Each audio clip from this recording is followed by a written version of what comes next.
minor technical difficulties a second ago. But we are ready to roll. And I'm going to go ahead and blast this out on Twitter. All right. There we go. And go ahead. Get a little bit of retweet love there. Okay. Now, I've been having one of my benchmarks run in the background that we worked on last time. We're going to kind of pick up where we left off here.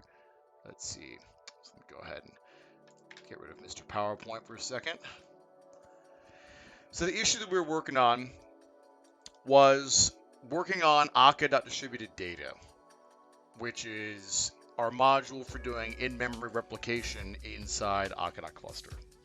Now, this user had reported very high memory usage using data, where they're basically replicating to, I think the replication factor by default is 3, but they have 7 nodes that are all holding replicas, and they're getting these system to out of memory exceptions as they start to go ahead and deserialize and reserialize these observed remove sets over and over again. So we started some work on this last time around, and I'm going to go ahead and open my little pull request that I created right here. And I'll actually drop a link to this in chat. Go ahead and drop that there. So this is what we started working on last time, mostly just adding some benchmarks to go ahead and try to measure the memory pressure that's being applied to the system, and also keeping track on the total amount of throughput we get for all these different types of merge operations. So let me go ahead and check and see where we're at with our benchmark. And these suckers take a little while to run because we have a fairly large combinatorial matrix. Okay, there we go. They just finished up. Great. So let me go ahead and actually grab the output from this. This took a few minutes here. Go ahead and open up our GitHub report. I'll open this in Visual Studio Code. I'll paste it onto our pull request so far. This is what I typically do when I'm starting work on a performance issue, is I like to go ahead and get some baseline data.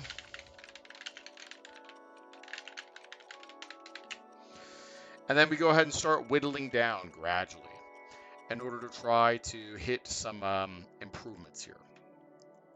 So for a observe remove set with 10 elements being replicated to 3 nodes, takes us about 12.4 microseconds.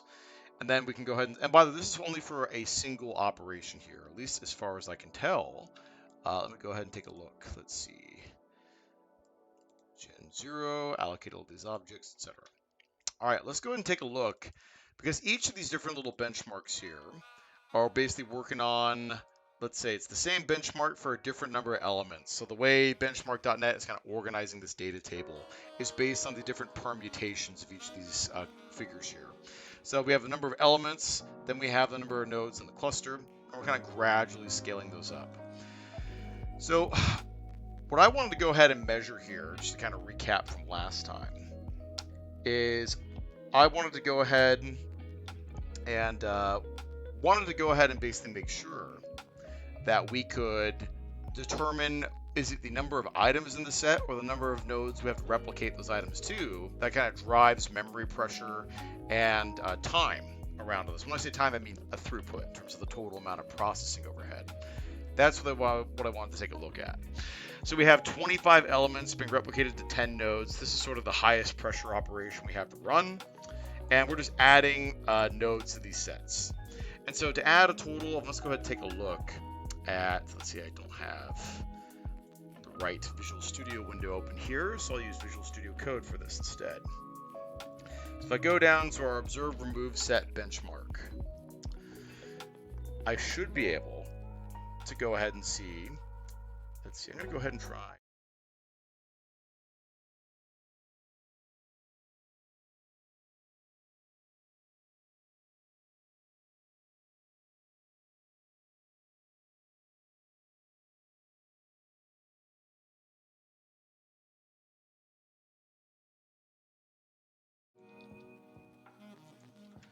Okay. Sorry about that, folks. Looks like I'm having a little bit of trouble with my scene management for between balancing my audio and my webcam so far. So I'm a little bit new to Twitch, so I'll get the hang of this eventually. But yes, so what we're going to go ahead and take a look at next is, I think we basically determined, let's take a look at these benchmark figures. It appears to me, so let's say adding 25 items to 3 nodes takes, let's say, let's go ahead and compare, let's see, this is 25 items being added to 3 nodes, and let's go ahead and compare this to adding 10 items to 3 nodes. Numbers are virtually identical. So the number of items is somewhat immaterial. Looks to me like it's the number of nodes is what's actually going and driving the high cost from a throughput perspective here. Okay. Now next, if I go ahead and take a look at, let's say, the total amount of memory allocations here, it looks to me like memory allocations are probably also being driven. Let's see, 25 and 3, 25 and 10. So it looks like memory allocations are also being driven by the node count. So that's where we should focus inside the structure, is we should go ahead and take a look at where do the number of nodes we have to replicate data to, where does that go and factor into the way the data structures are organized. And then the next bit I want to take a look at is we have a couple of different operations we're performing on the observe remove set. First is we're taking a look at, let's see, adding elements for the same node. So we'll go ahead and take a look at that. It looks like the slowest operation we have so far. Slowest and the most memory expensive operation. This would be a really good one for us to take a look at then, since it's a bit of an outlier relative to everything else. And look, the amount of, let's say, memory it's allocating is roughly the same for 3 nodes as it is for 10, which is unusual. And the throughput is also quite high as well. So that's something that we'll go ahead and try to take a look at. All right, so let's go ahead and take a look at the source code for observe remove set. Okay. Observe remove set right here. All right. So this is the actual underlying class, the observe remove set. So when we want to go ahead and call, let's see, what method was this we just determined was the laggard. The method we determined was the laggard was adding elements to the same node. And let's go ahead and take a look at what that benchmark looks like. Let's see, close my reports. And let's go ahead, you know what, let's go ahead and close all of the tabs. Clean that up a little bit. Let's see. And then if I take a look, the actual benchmark data itself should have same elements. Should have elements for the same node. So we're going to go ahead and add a bunch of elements to a single node in this case. Let's see. So we're just taking the same node and adding every single element to it. So instead of adding, let's see, for this number here, we're going to take a single node and add 25 elements to it, even though there's 3 possible nodes. And that appears to be pretty expensive. Okay. So let's go ahead and take a look at the add method for ORSet. So what are we calling under the covers here? Well, we are calling VersionVector.increment, VersionVector.create, and then we're also creating a new add delta operation with a brand new observed remove set with this element, with this new dot. Let's see, 2 different version vectors, and then a null delta operation. Then we're going to go ahead and if these 2 deltas, the delta that we have now and the new delta we're adding is not null, we're going to go ahead and merge those together. And then we're going to call assign ancestor, which looks like is also returning another observed remove set. Plus, looks like we're making a modification to an immutable dictionary here. We're adding a new version vector and we're adding a new delta. Boy, that is a lot of objects being allocated inside of here. We haven't even taken a look at what VersionVector.increment does. So one of the challenges that we're probably going to run into is that these classes are all immutable, which means that we're going to be creating copies and modifying them on the fly. But it looks to me like we are not being super efficient about some of this. Now the delta operation, I understand why we need to go ahead and make a copy here And the reason being is that we need to go ahead and introduce this for the purposes of change tracking. So we're adding, let's see, an ORSet that has just this new element and these new dots included here. Okay. Well, in terms of places we can start, I think the first thing I want to go ahead and do is take a look at VersionVector.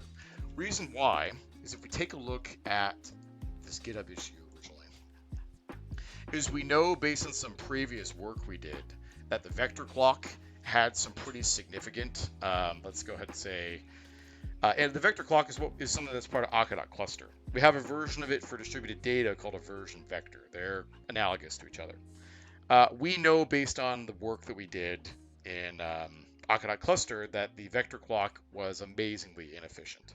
So look, I think suspect 0 for trying to go ahead and improve the performance of some of this code is probably going to be cleaning up the VersionVector first. So I wanted to go ahead and create a higher level sort of benchmark first, this observe remove set, because any changes we make to the VersionVector, we want to be able to go ahead and track how those affected the benchmark independently from any changes we might make on the observe remove set itself. Like if I take a look at this assign ancestor method right here, let's see, new data.ancestor.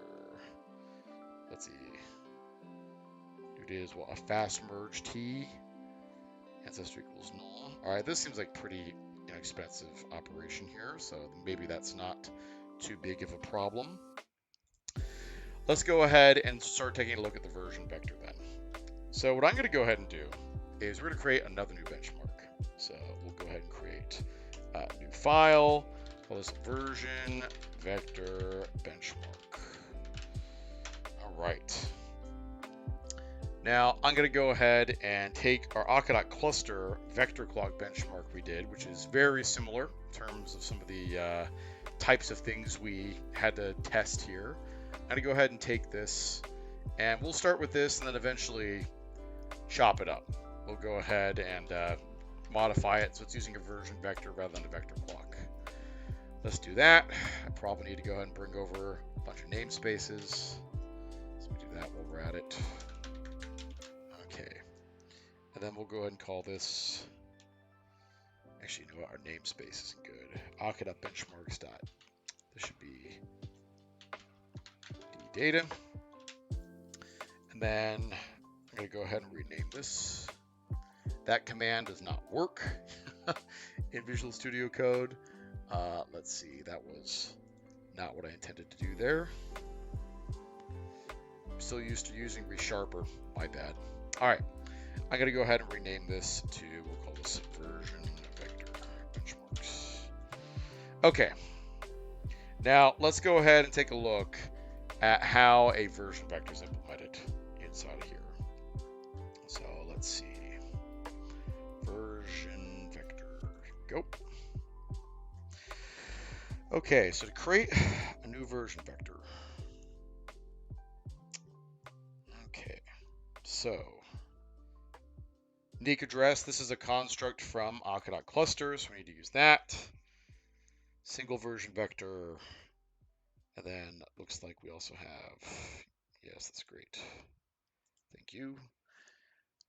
We have a unique address here to bring in. We can have a multi-VersionVector.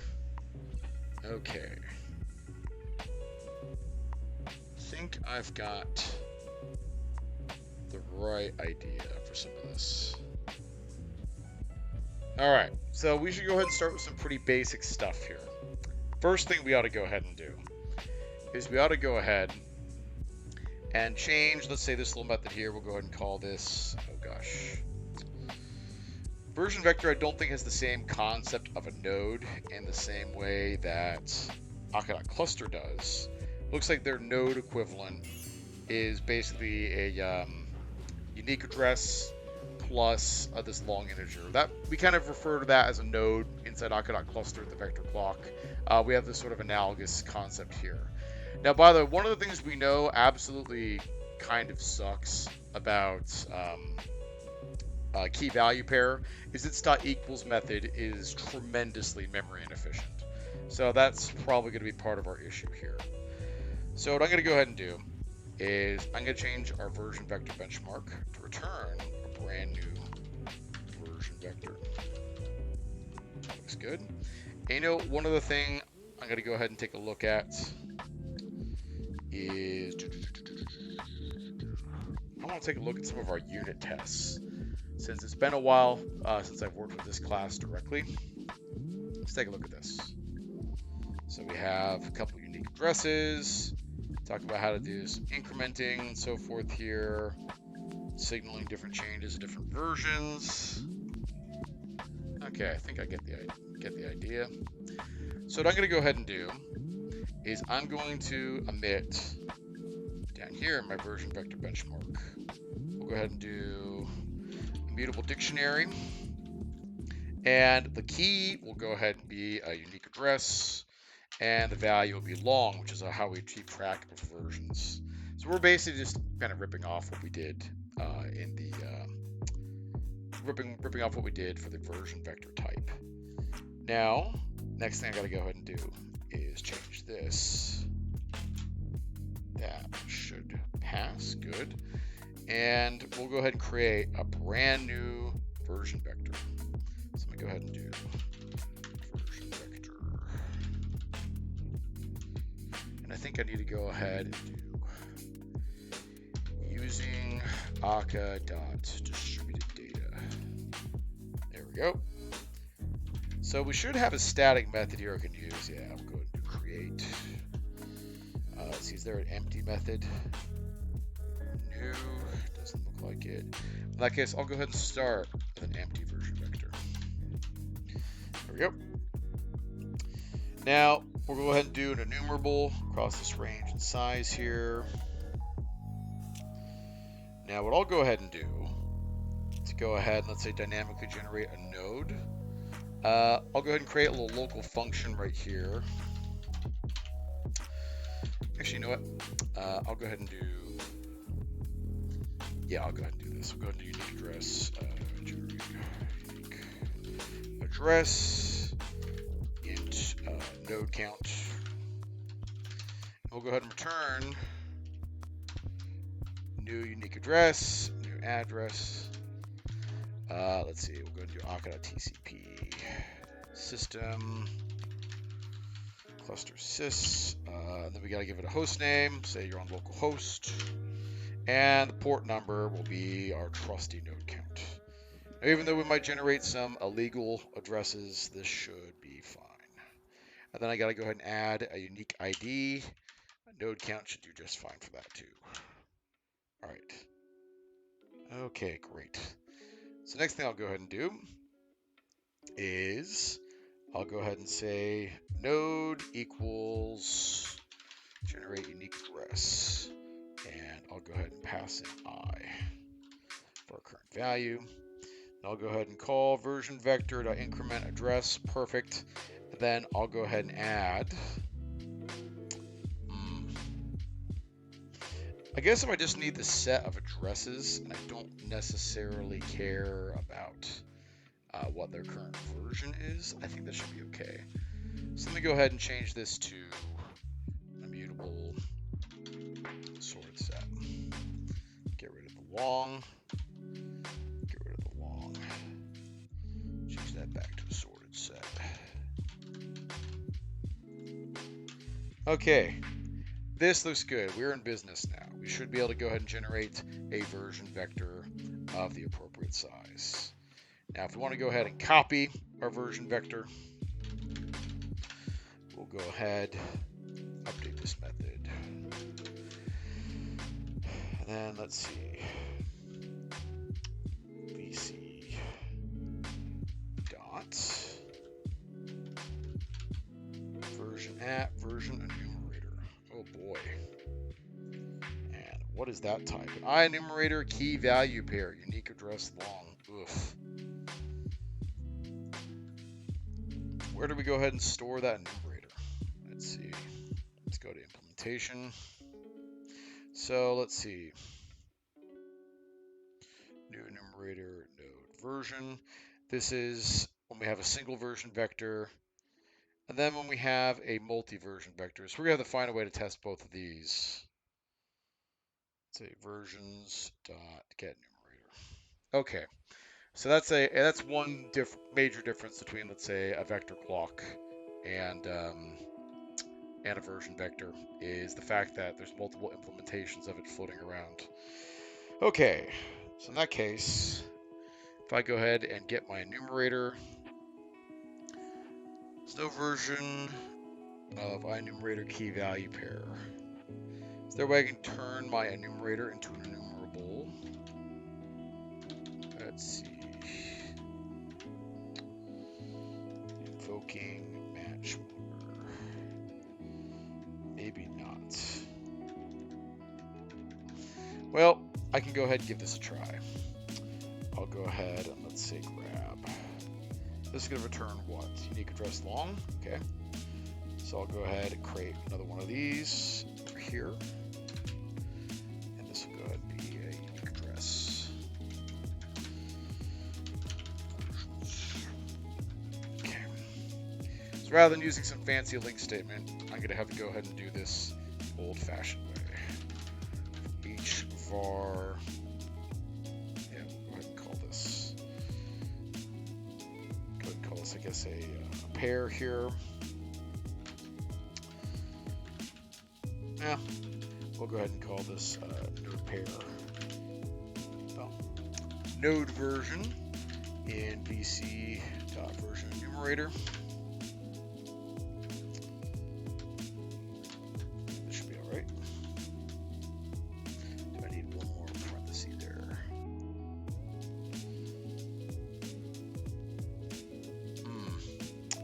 Well, guessing I had to go ahead and do this the old-fashioned, the even more old-fashioned way. Go ahead and comment that out. Let's see. Oops. vc.version enumerator. Let's see. We'll go ahead and do while enumerator.move next. There's a strong chance I'm going to end up refactoring the API while we're here, because that was very annoying. Okay, so what I'm going to go ahead and do is we are going to say versions. This is an immutable data structure, so I'm going to go ahead and update this as we go. We'll go ahead and save our node pair equals enumerator.current. And call set item node pair key node pair value. We're just doing a deep copy for the sake of being paranoid here. This data structure should be totally immutable, but you know what? We just want to go ahead and make it double extra sure. Plus, we don't necessarily want our benchmark to benefit from caching and all sorts of other fun stuff. So we'll go ahead and call VersionVector.create, and I believe I should be able to go ahead and pass in my dictionary at the very end here. Perfect. Okay, this should work just fine. So if I pass in versions, that should make the compiler happy. Well, if I just go and change this to a regular dictionary, that should be okay. Perfect. Okay. So we've got our copy method. We've got our initial generation method up here. Things are looking pretty solid so far. Now we need to go ahead and create a sorted set of our unique addresses. We'll go ahead and create another unique address right here for the first node. We're basically copying our version vector tests. Now there's some other tests that we should we're basically copying our vector clock tests from Akka.Cluster. This is a good way to go ahead and test some of the comparator functions that are all built into everything. We got to change these, of course, to version vectors. Now, version vectors are going to have some other test cases that we aren't completely covering right now. We should go ahead and start with the baseline stuff, just being able to go ahead and sort what's new. By the way, I'll go ahead and explain in just a second what a vector clock even is and why they're cool. But for the time being, let's just go ahead and make it easy on ourselves and try to reuse some of the code that we wrote before. That's probably the way to go ahead and do it. Perfect. I can even use the same setup method. That's fantastic. And then I got to change this to version vector. Your best programmers are your laziest programmers. Never forget. Go ahead and copy this in. Vector. Copy that one in. Okay. That looks good. Now, version vectors might have their own version of ordering, which is basically how we go and sort the vector clock's contents.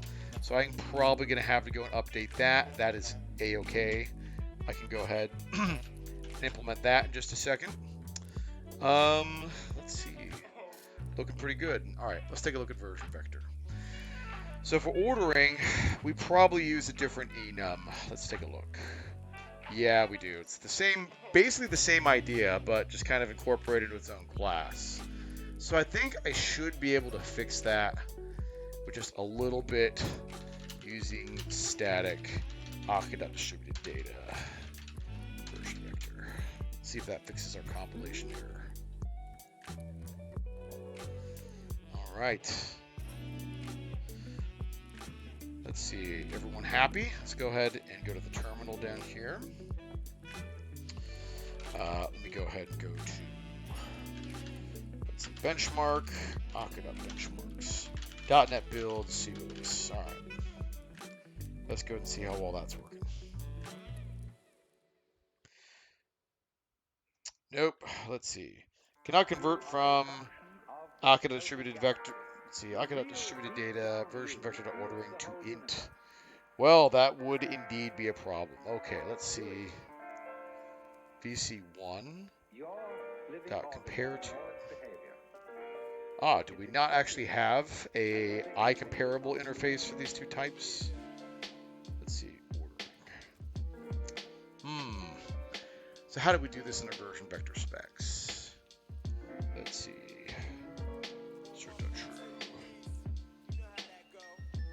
Version vector.empty, v1 is before is concurrent. How is this getting implemented? Let's see. Compare only to. And let's see, is this a public method? Oh, no, it's not. Well, that is a bit of a bummer. That is not public. That would certainly make things a lot easier. Let's see, compare version vector only. No, this is public. Version vector, and this should return an ordering. Okay, these look right to me. So let's see. And what's the name of that method? Is it compare? It's okay. Not compare to, but compare. All right. Let's see. Looks like that solved that problem. Let's go ahead and do compilation real fast. All right. Looks good to me. Yeah, looks real good. All right. Cool. So we should have our version vector benchmark ready to go. I'm going to go ahead and commit my code changes here. Don't want to commit my benchmark numbers. Adding version vector benchmark. Let's do help gauge ORSet CRDT merge performance. Gonna go ahead and commit that. Got to go ahead and type in my GPG key. I like to sign my commits when I'm working on it. I consider that to be a best practice for verifying the provenance of open source. Now, I'm going to go ahead and kick off the benchmark, and while this is running, I'm going to go ahead and talk about what it is we're actually trying to accomplish here in terms of why version vectors are important and why they're such a key part of where I think the performance problems are coming from with some of these CRDTs. Here we go. Version vector benchmarks. All right. Rock and roll. Okay. So version vectors is a type of vector clock. A vector clock's a very old concept, dates back to the 1970s. Vector clocks are a way of determining the order in which things happened inside a distributed system. So wall clocks, which is how humans tell time, this is looking at your watch, looking at your phone, etc. Wall clocks are really unreliable in distributed systems due to the fact that you have to coordinate operations that could be happening concurrently, and clocks are actually a little fuzzy in terms of how they work in networked environments. There's a concept in operating systems theory known as clock resolution, which is all about how precise can you measure time. That value is somewhat configurable in modern operating systems. You have the ability to go ahead and change that, but the default value for clock resolution on most, let's say, workstation operating systems, so this would be Windows 10, OS X, is in the ballpark of about 20 milliseconds. In server-side operating systems, let's say, you're running Alpine Linux on a VM somewhere, clock resolution can actually be more precise then. But it costs more for the operating system to go and maintain that. And typically, in a preemptive operating system like Windows, Linux, or OS X, having super precise clock resolution is not that important. It's not as big of a factor.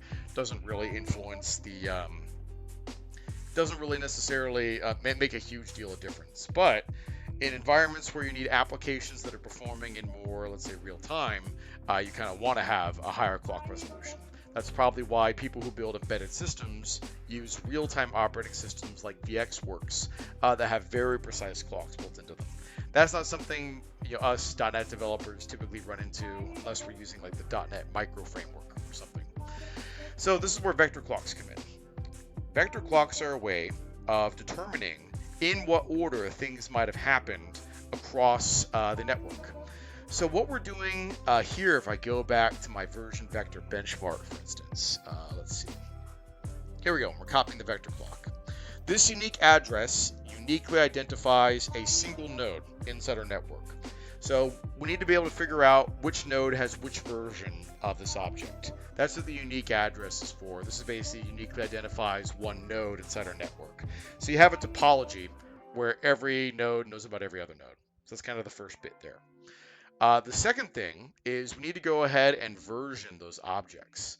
That's what this VersionVector.increment command is all about. This is helping us go and increment, hey, this node has seen a more recent version of this object.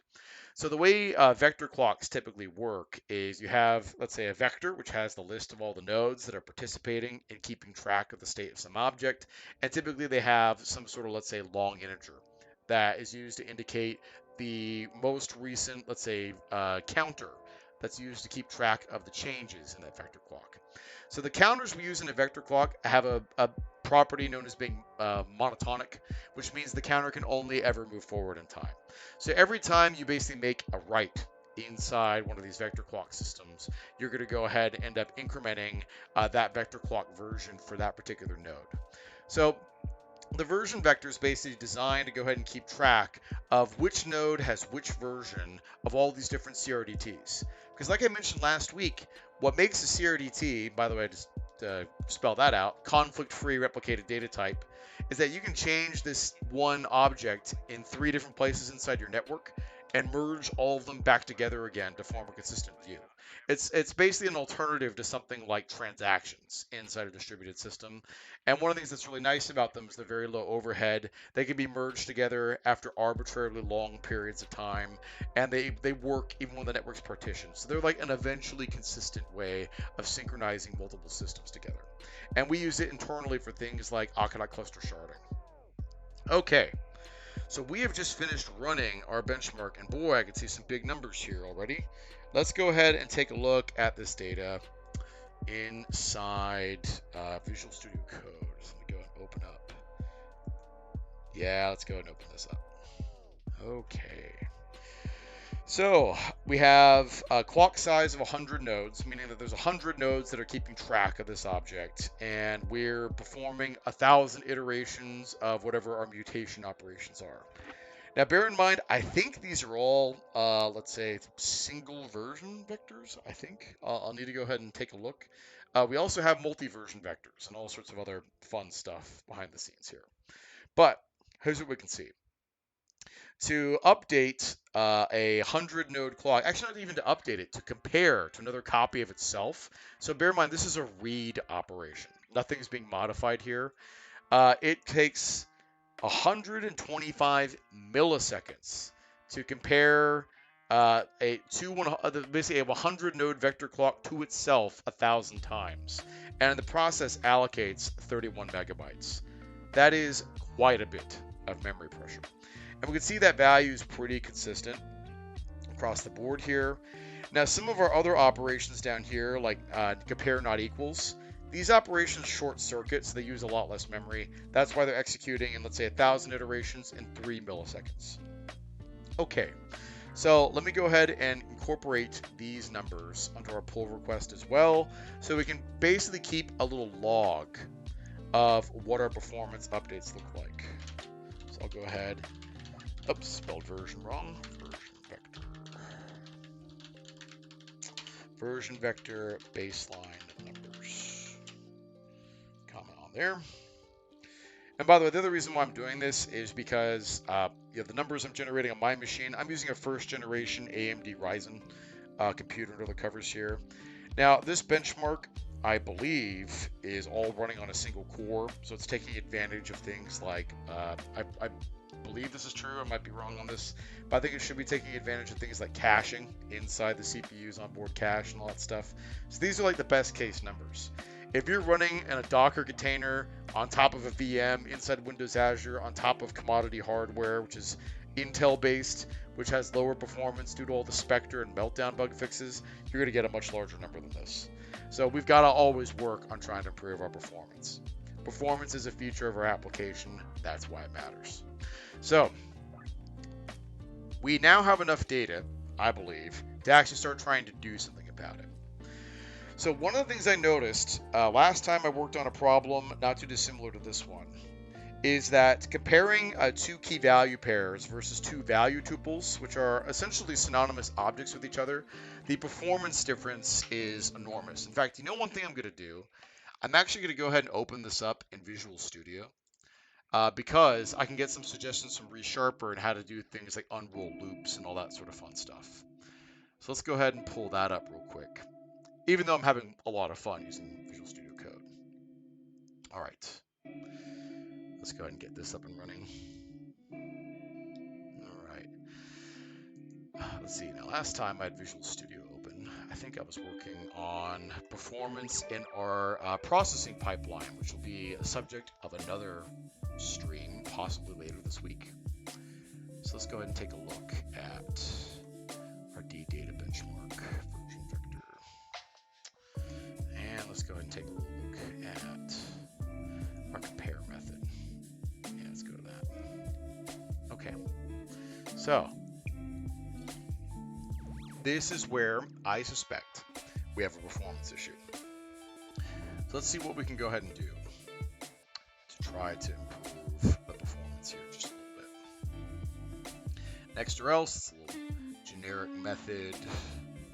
Let's see, still waiting for ReSharper to load, but I'm pretty sure I can make this method static. So I'll definitely do that. That'll help save a little bit on allocations. We're basically allocating less to the V table for all of our functions when we do this. Let me see if I can actually do that. Change that to static. This is such a small change that probably won't affect the benchmark all that much, but it certainly won't hurt anything either. All right. Now, next, this compare method. Let's see where this gets called. Compare only to ordering. Reference equals this, other, return ordering same. So we short circuit if we're literally comparing to another copy of ourselves. One of the things we do inside our benchmark is we go ahead and we go ahead and basically make a deep copy. So it's two identical objects where the values are the same and they're both doing a full comparison to each other, which is like the slowest type of comparison performance we could possibly do. So we're pulling out our version enumerator. And let's see. Let's take a look down here. Enumerator, key value pair, key value pair. Okay. So let's see what these methods are doing here. Sorry, Visual Studio is still running a little slow for me, even though I've got a very powerful gaming PC doing all this work behind the scenes here. So we're inside a little while loop, so we're not using anything like tail recursion by the looks of it. That's one other thing we occasionally look at. If the requested order is not equal to full order or order same, just go ahead and return the current order. Okay. All right. Now, if we go ahead and check to see, are the nodes, and let's say iterator 1, are we at the end marker? All right, so we're just doing a lot of comparison stuff here. Lots of next or else. Well, I'm really glad I cached that or turned it into a static method. That should help a lot. Well, let's go ahead and take what we learned from the last time we did some of this performance work, and let's actually go ahead and change the signature here from key value pair to let's change it to a value tuple. See what we can come up with here. So that's going to require us adding another property, and I'll make it internal so we don't break the API, that returns a value tuple rather than a key value pair. This code was written originally before the value tuple was introduced to C# in C#, I think 7.1.2 or 7.1, 2, or 3. I can't remember exactly.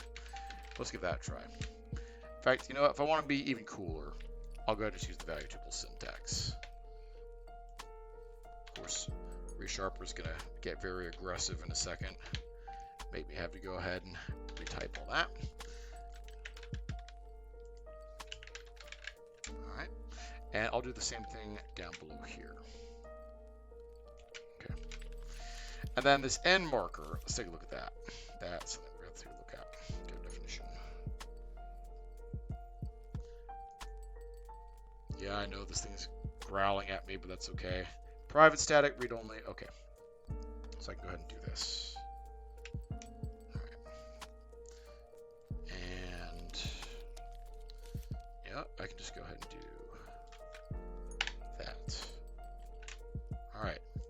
So one thing that kind of makes value tuples a lot faster for doing these comparisons in terms of their allocations and pressure and everything else is that they're implemented as stack allocated objects rather than ones that are allocated on the heap. Which is going to help us reduce memory pressure quite a bit. So let's see, version enumerator. All right, well, if I want to go ahead, does this thing implement IEnumerable at all? Doesn't look like it. Okay. Man, there's all sorts of stuff we probably got to fix in this class. All right, the first thing I'm going to go ahead and do is, for our little version enumerator here, I'm going to go ahead and do, internal. We can always make it public later if we want to. Abstract. Let's see. IEnumerable. In fact, you know what? I kind of feel like we probably should do IEnumerable like that.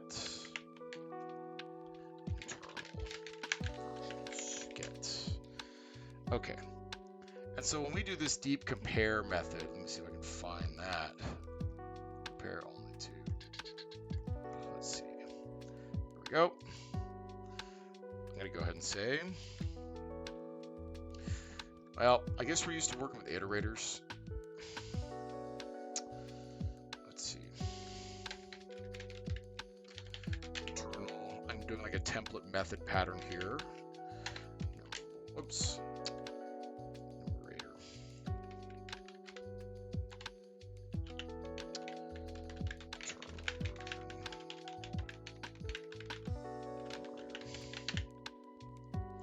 And we'll go ahead and say this is internal versions dot get enumerator. So, by the way, the way we should have implemented this class, I didn't design this API originally, but the way we absolutely should have implemented this was just make this thing an IEnumerable and return it that way. That way, if I wanted to go ahead and control how our enumerator was passed around and everything else, I kind of get the flexibility to do that. So that's definitely what we should have done. But no crying over spilled milk. Okay. So I'm going to go ahead and pass in our internal version enumerator. Do the same thing there. All right. Now this thing wants key and value. That's all the comparison stuff happening there. I'm going to go ahead and change this to dress version. Other reason why I like moving to value tuples, actually you can understand what these things are doing a little bit better by giving them actual descriptive names. All right, that was good. Now we got to go ahead and implement this little method here. So I'll go ahead and do implement missing members. And let's see, unumerable. All right, well, here's what we'll go ahead and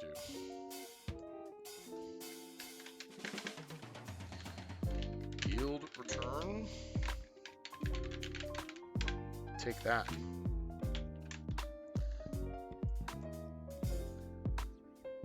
Yeah, problem solved. That was pretty simple.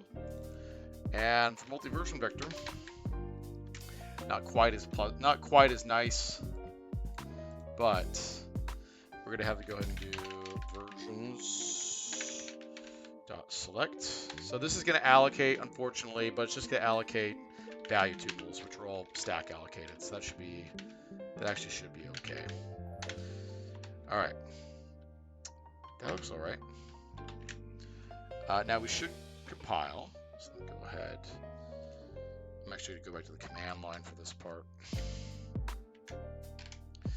Just go ahead and see if we can compile real fast.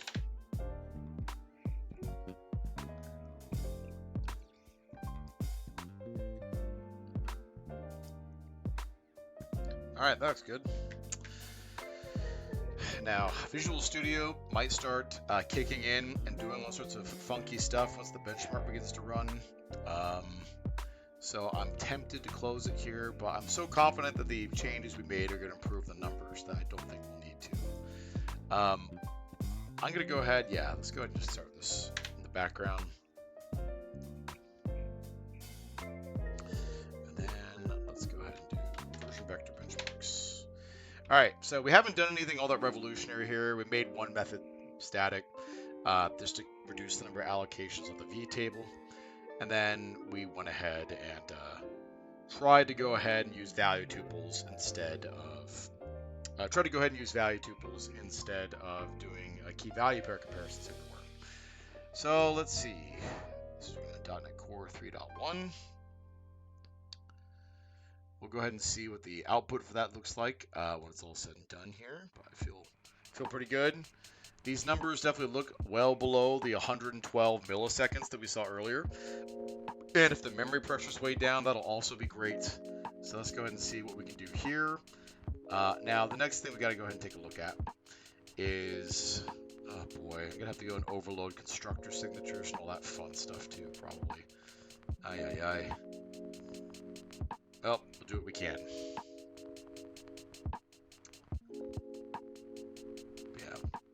Seeing a lot of key value pair stuff floating around everywhere.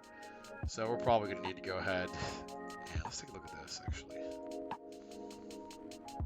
Oh boy. We would be much better off if we just took an immutable dictionary as an argument here, probably, rather than trying to get cute with taking in arrays of key value pairs and doing all this stuff. So that'll be the next set of things we take a look at. One thing I want to go ahead and check is how do we know if we're using a version vector or a multi-version vector or a single? Let's take a look. Let's see. And by the way, I don't think we actually have VersionVector benchmark just yet for version. This is all just comparisons, isn't it? Let's take a look at this document. Nope, we don't even have a merge benchmarks. That's another thing we're gonna have to do. So we've got a lot more stuff to go and take a look at from a performance optimization point of view, but this is a good start. Okay, so this is just the read side of the equation. So when we go ahead and we call merge on, let's say, one of our data structures, let's go ahead and pull up our observer move set here. So when we go ahead and we call, let's say, add delta operation, or we go ahead and we add in this new version vector right here. Let's go to that implementation. Looks like we're not doing all that much there. So that looks all right. Version vector.increment. Delta.merge. Take a look at that. Public abstract. Go to implementation. Oh yeah. There's a lot of stuff going on here. So it looks like where we go ahead and perform these deltas is, let's see, this is a delta operation. Vector group. Well, it looks like we've improved the performance of some of these concatenation operations.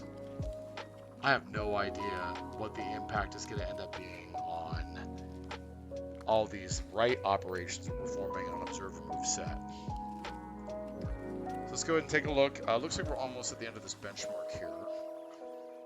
Anything to get the memory pressure down can help.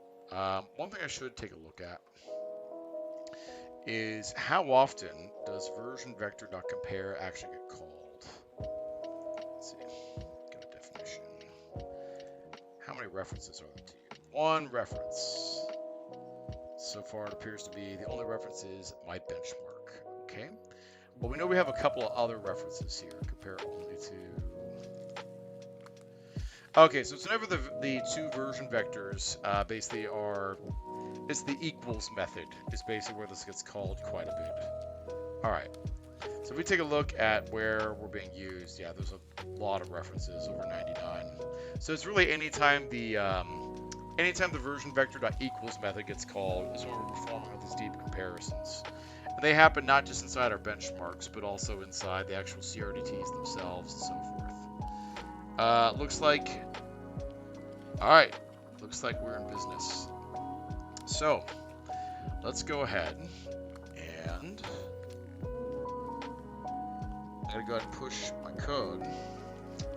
Let's see, removed all version vector comparisons to use value tuple instead of key value pair. Let's go ahead and contribute that. Type in my GPG code again, and let's go ahead and take a look at the numbers in Visual Studio Code. Post these up on the pull request.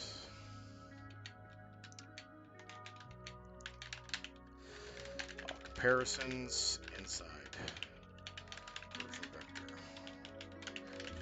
Set value tuple. Key value pair.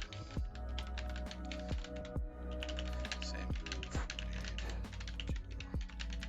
vector block. And let's see. Looks like if I go ahead and grab my notes up here, all right, grab a calculator, 31.3 minus, let's see, what's the number we got down here? 19.53. All right, divided by 31.3 equals, yeah, about 38% reduction in memory. Reduced memory, most expensive compare operation by 37%. That's a good improvement. And then, what else? Let's see, throughput numbers. Right, we should take a look at that. What was the most expensive operation we had up above here? They're all in about the same ballpark, so let's pick the same one. Take a look at this guy. Went from 125, let's go ahead and clear that, minus 66.35. We're using the means for all this stuff. If I wanted to go ahead and be more conservative, I could pick the lowest and highest values here for these same two operations. But I think we'll probably end up in about the same ballpark. 25.352. 47% improvement in throughput. Yeah. All right.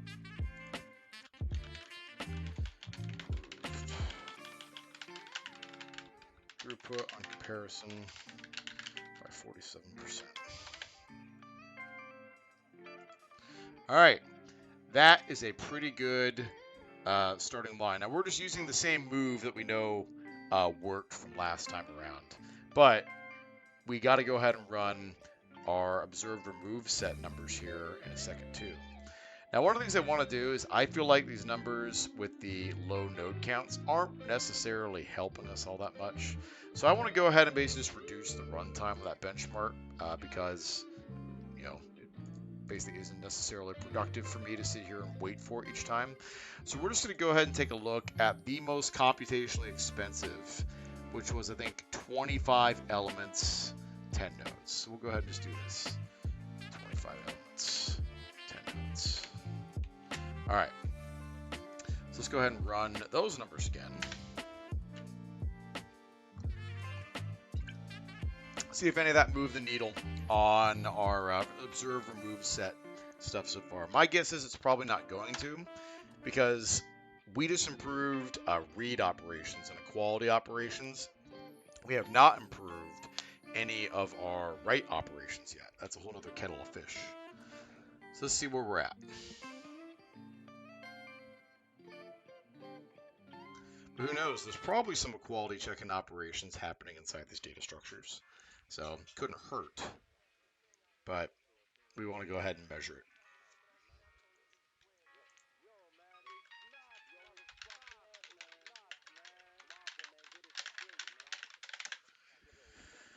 it. Okie dokie.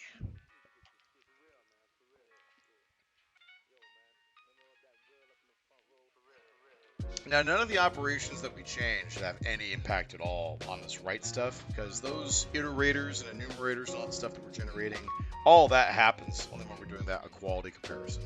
So we didn't start allocating any new objects. We didn't really change the way any of these writes work. We're just kind of starting with some of these, let's say, just comparison operations, because we know there's low-hanging fruit in all that. And anytime we do synchronization where we have multiple nodes all getting in touch with each other, this is something we need to do. Now, another set of benchmarks we're unfortunately going to need to engage in, probably going to be our, probably going to have to go ahead and take a look at the serialization performance of distributed data too. That's another thing we want to take a look at. But if I can get our, if I can go ahead and reduce the memory consumption on reads, on inserts, and on merges, all of that will help. So we want to go ahead and just try to drum out any of the overhead that we don't need anywhere we can find it. And to be honest, this class looks very allocatey, in my opinion. So there's probably a lot we can do to go ahead and finish this. So yeah. All right. This should wrap up.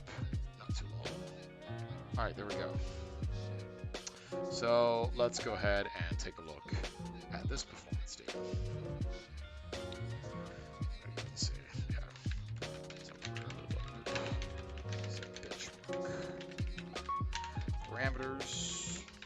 Let's go ahead and commit that. Okay.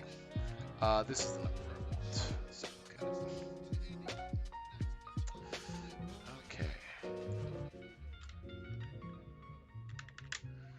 Now, let's go ahead and paste these.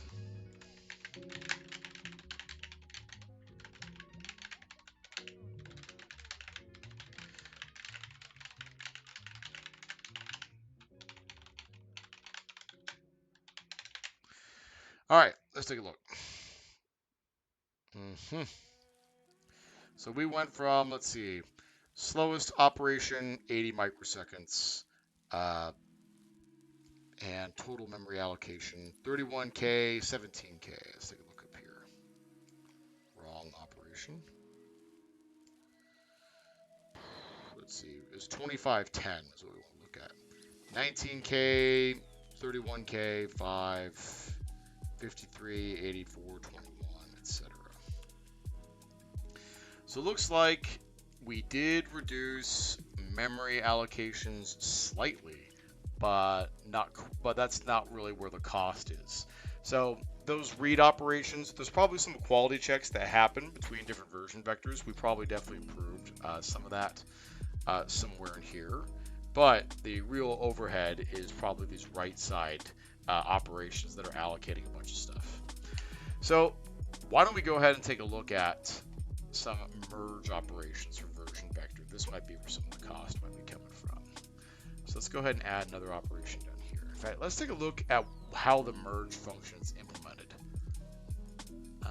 Single version vector. Get value default, node, default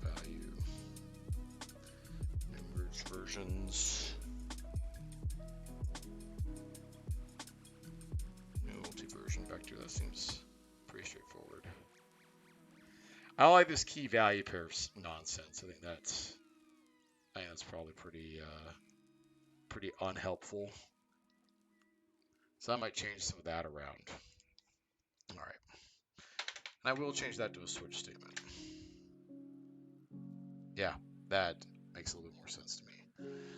Single version vector, one node equals vector.node. So when it's two different version vectors for the exact same node, we go and check to see who's got the later version, and we just return whichever's the latest. We probably don't need to allocate another object there because it's the exact same data from what we had before. So maybe we should just go ahead and allocate a single vector there. But I digress. All right, let's go and set up a benchmark for merging. In fact, you know what I could do? I want to go ahead and do a little Control H here. Place in files. Look in current document. Replace vector block.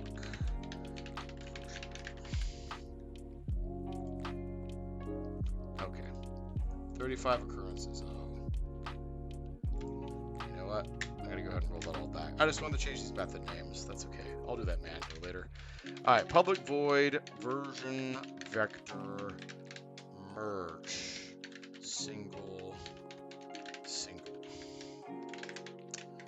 All right, benchmark. So I want to go ahead. We have a vector clock of size 100. These are all multi-version vectors. All this stuff, I'm guessing. My guess is the overhead from single version merges probably isn't. So we'll go ahead and do, let's see, multi. So let's go ahead and check thunk4.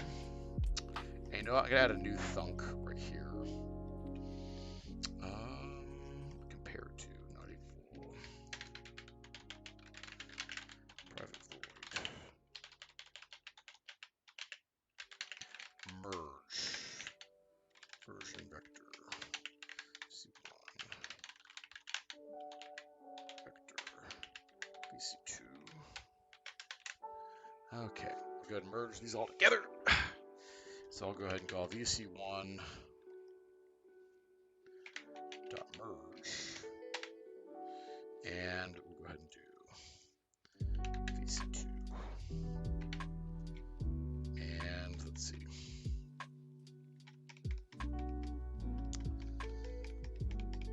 So I want to add an assertion here. Not really. We'll do that. We will also go ahead and do. Yeah, we'll go ahead and do that. Other thing we'll go ahead and do is we'll add an operation for increments.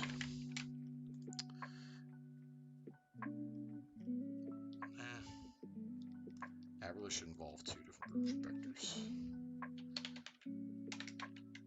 Yeah, let's stick with this for now. All right. Now let's take a look at our version vectors that we set up. And let's see, we've got VC before, VC after last. Okay. VC before, increment last node. All right, so we've got some that are pretty, let's say, all over the map here. So why don't we go ahead and do this? Let's go ahead and merge. Check thunk4. Let's see. VC before.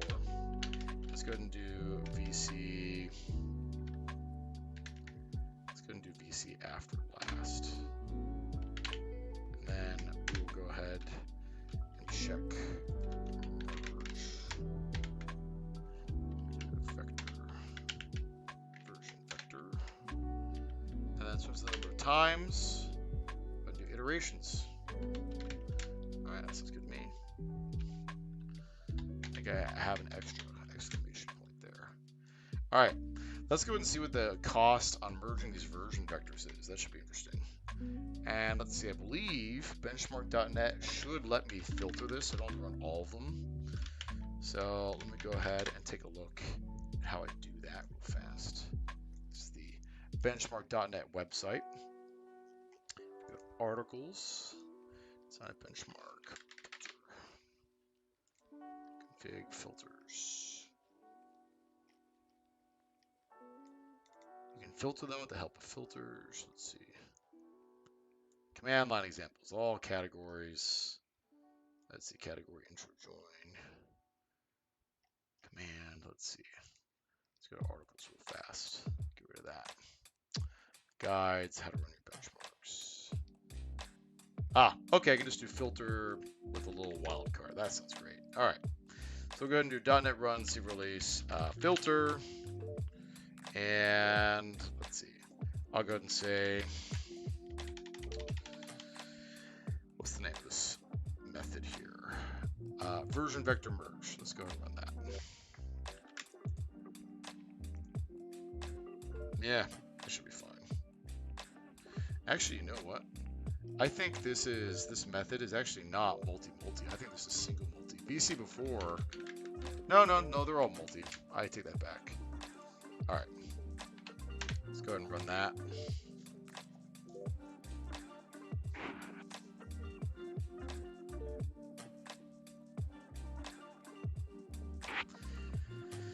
Okay, so this should only run one benchmark. Found one benchmark total. Perfect. Okay, great.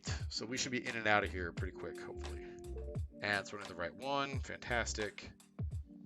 Let's see what the memory overhead looks like. Looks like we're looking at about 70 milliseconds per operation here. Now, I haven't looked at the code for what merging multi-version vectors looks like. Allocated. Actually, only a tiny amount of memory allocation. Wow, that's pretty fantastic. Guess that means that either our vector clocks aren't big enough, or it means that the merging overhead is very small from a memory standpoint. So let's go ahead and take a look at maybe making that a little bit more stressful. Let's go to VersionVector.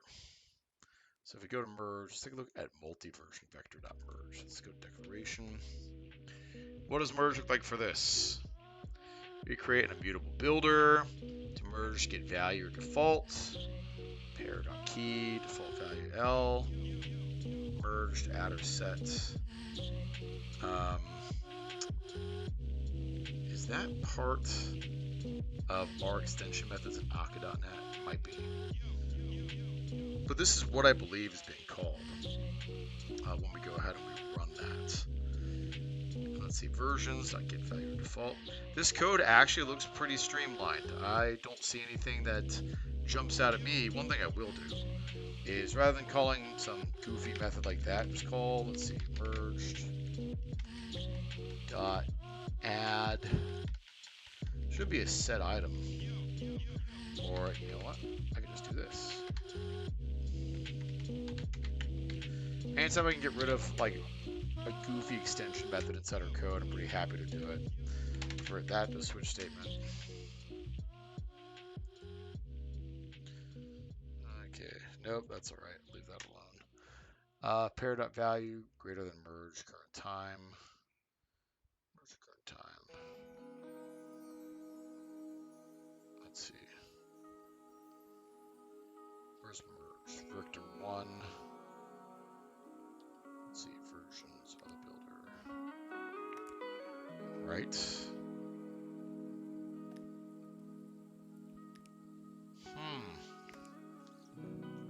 This merge method, sorry, not to detract from our performance stuff here. This actually doesn't look right to me. Pair.value, merge current time. So we're looking at the other version vector. And we're returning it to multi-version vector. But we're not actually merging it with any of our stuff. That doesn't seem right to me. So if we're merging this other version vector here, I think this could absolutely be a bug of some kind. Let's see, vector 1 versions to build it, that makes sense. Oh, no. We're iterating over, I take that back. We're iterating over our own versions here. That just wasn't clear from reading it when I first took a look at it. Okay. Nope, this looks good. This looks good. So this is actually not, as far as I can tell, not all that bad. From a performance standpoint, this should be pretty fine. Let's see, single version vector. Yeah, I don't see any problem at all with the merge code on here. This looks pretty good to me. Now, one thing I might want to take a look at is the increment code. Let's see. Where is that? Increment. Multi-version vector versions.setItem counter.get increment. Now, that seems a little suspicious in that we're using the same counter for keeping track of versions for everything. Whereas really it should just be you take that long integer and increment it. I don't necessarily know why we need an atomic counter for that there. But let's see. Is that multi-version vector? Okay. All right, we'll leave that one alone for now in terms of the memory overhead from that. So I'm pretty satisfied that for the most part, I don't think the memory from merging these version vectors together is that big of a deal. Only allocated 170K for a version vector that had 100 items in it. We did that 1,000 times. So that's a pretty minuscule amount of memory. Goes to show you why we should be using the immutable collections more often. So why don't we go ahead and do this? Let's go ahead and take a look at what I think is probably the real culprit for some of these negative performance numbers inside our data structure here. Let's go ahead and take a look at the observe remove stuff. So let's see, let's go to observe remove merge.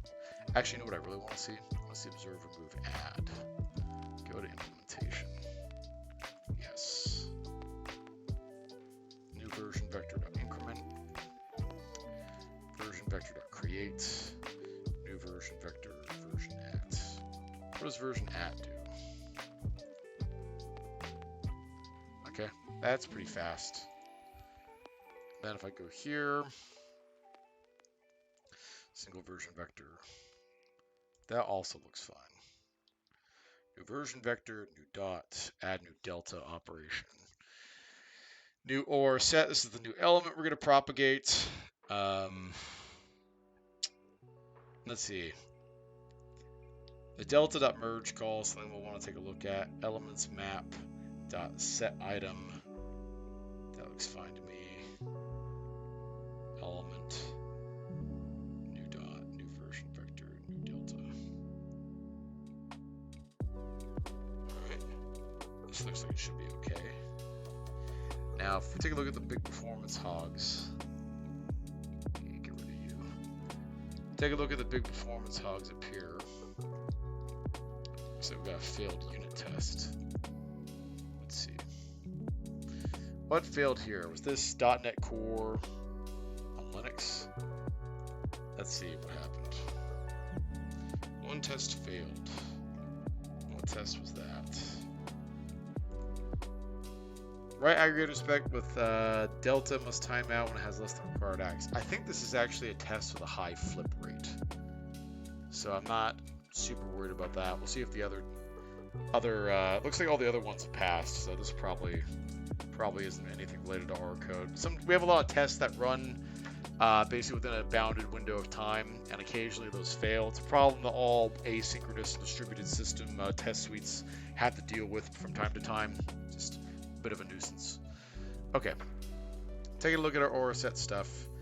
Adding elements for the same node was what was expensive. So we're adding elements for the exact same node here, because why is that? What is happening here that makes this so expensive? I think it's because we're starting to merge these new deltas. I think that's what's going on. I think that's what makes this expensive. So, if we take a look at the constructors, or set underline,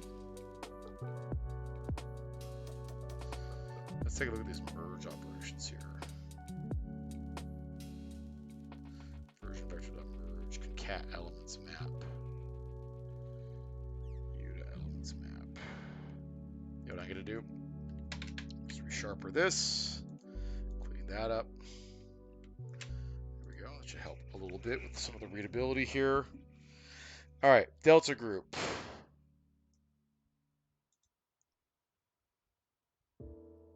Atomic delta operation. Operation to underlying. ORSet concat elements map. How is that being built?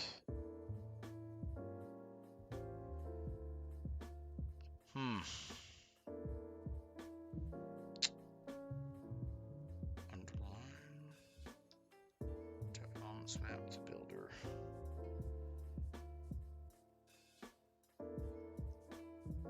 Well, what if we just did this rather than cat elements map?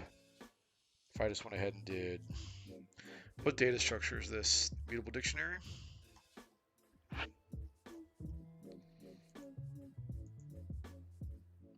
See if I can get away without doing a new builder. This for each entry. What I don't get is why we're automatically assuming that the items in the other delta group are going to necessarily be better than what we've got. Let's see. Cat elements map. Note that we only merge deltas originating from the same node. Okay, that's why it's okay. All right, that should make sense. Merge deltas only originating from the same node. VersionVector.merge uVersionVector. Okay. So do we actually have to call these merge stuff from the same node? Entry.value.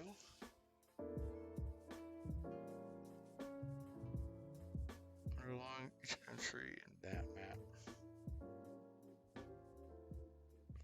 U entry key equals entry.value. Yeah, this should go ahead and merge those two things together. That seems like it should be all right. Okay. So what else? I mean, we are allocating a bunch of stuff in here. Mutable array.create this other delta group vector equals group.operations. Vector.add this.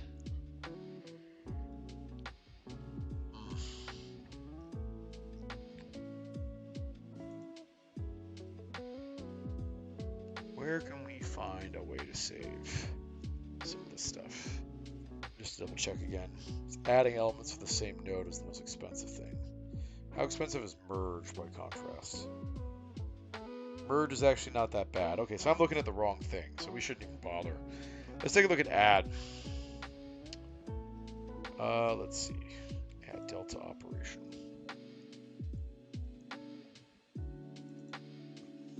Add VersionVector.increment. VersionVector.create new dot. Node version new VersionVector.version at. Version at node. So this returns a new version vector. This returns a new version vector.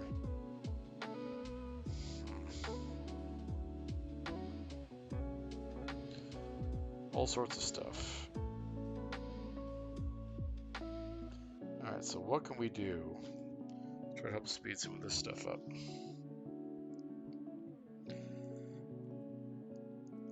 All right, let's go to declaration here.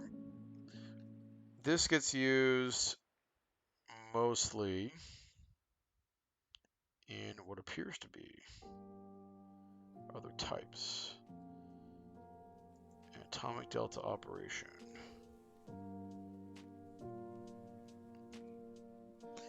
This is an abstract class with a little bit of delta size built into it.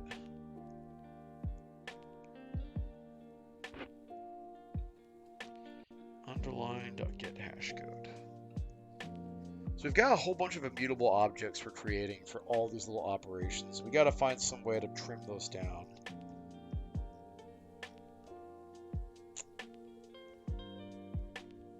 If I go back here. So the first thing I thought about doing was converting some of these into structs, but that's not going to work. We can't inherit from an abstract class and do that. So that option's off the table. These observe remove sets that we're adding that contain just that one element. I wonder if there's a way we can actually try to improve that to some extent. Yeah, new observe remove set. Concat elements app. VersionVector.merge. I think the reason why we're doing this is we're trying to actually avoid calling another merge operation while we're already within one. I think that's why we're doing this here. Because I was thinking, why didn't we just take the original observer move set and merge it? Can't really do that. Otherwise, we'd have a cycle. So that's why we're allocating a new one, just passing in these elements directly through the constructor. Let's see, mutable dictionary, elements map, version vector. Yeah, we actually need that delta to be null down here. Now we call this, let's see, this calls, let's see if we go to implementation, delta, sync root equals delta. What's the sync root for?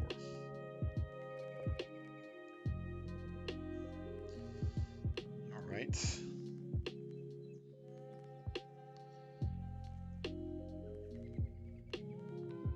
There we go.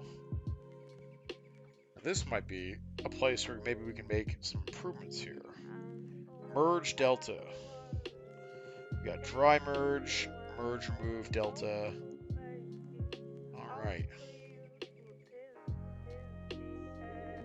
This is looking promising. Okay. Group delta should not be nested. Cannot merge delta of type. All right. Let's take a look at dry merge.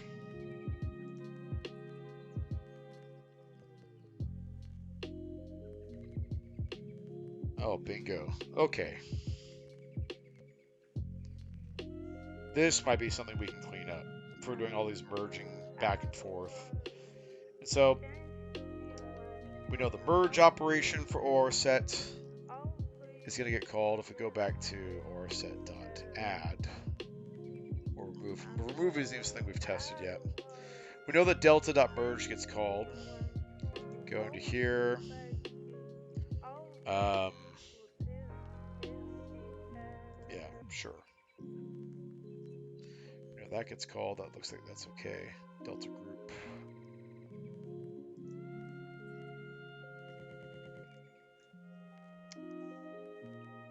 One thing that may not be a bad idea is actually running a profiler and seeing where the allocations are. Let's see, do I have dot memory on the system? I sure do. All right. And actually, since I've got JetBrains installed on this machine, let's go ahead and take a look at our distributed data. Not our benchmarks, but our actual unit tests. Let's see. Cluster. Distributed data.test. Let's take a look at our ORSet spec.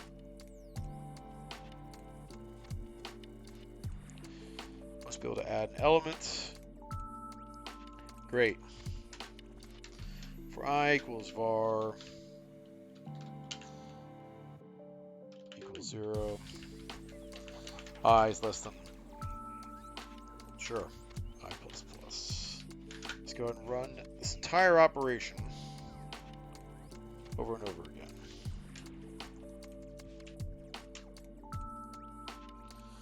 And I should be able to do profile, hooray. All right, let's go ahead and profile this in .NET Core 3.1. I think this should be okay. Reference.memory unit framework. Yeah, here we go. This is going to let us go ahead and do a little bit of memory profiling. The data I'm going to try to get from our profiler is I want to know where the allocations are. I want to get some more data in terms of what's going on here. So this is calling a lot of the same methods we took a look at earlier, adding data for elements and nodes and all that good stuff. And I just kind of want to understand what drives cost on all of this. All right. Yes. Yep. All right. I may not need this. Let me go ahead and shut that off. Run under .memory unit, netcore app 3.1. All right, let's see what we come up with. Hopefully what I'm about to do next doesn't disrupt the stream too much. Okay. All right. We are in business. Pending. All right. Great. Where's my data?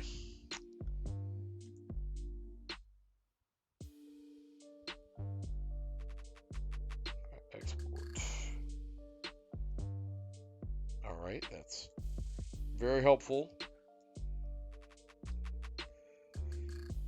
But I want to see the dot memory unit stuff. Let's see. All right, let's go and try profiling it then.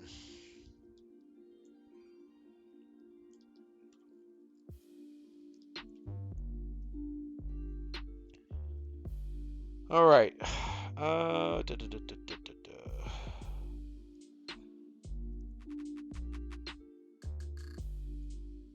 Yeah, it's fine. Enabling this option may significantly slow down the profile let's see, application. Oh, that's what I want. All right. Xperf is required but isn't installed. Well, that makes me sad. All right.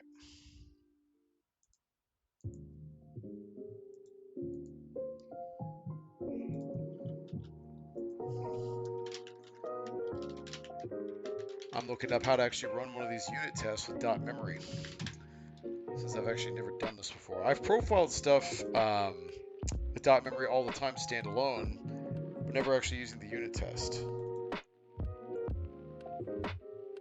Okay. All right. Resharp will add runner dot memory unit. Be able to make unit test pass or fail depending on memory traffic. What if I just want to go ahead and see what the memory profiling output looks like? Let's see.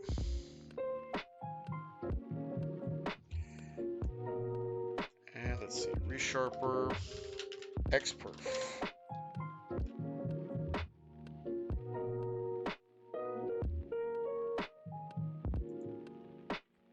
I wonder if I need to run an elevated mode for some of this stuff. Let's try profiling it again. Okay, let me go ahead and get rid of that.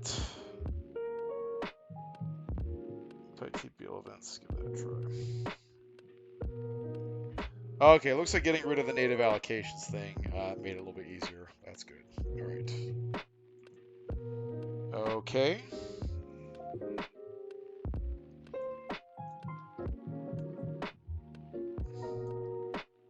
Now Resharper is doing something in the background. There we go. All right. Maybe that was my problem. I was getting data the whole time. I couldn't see it where my screen was organized. All right. Let's take a look.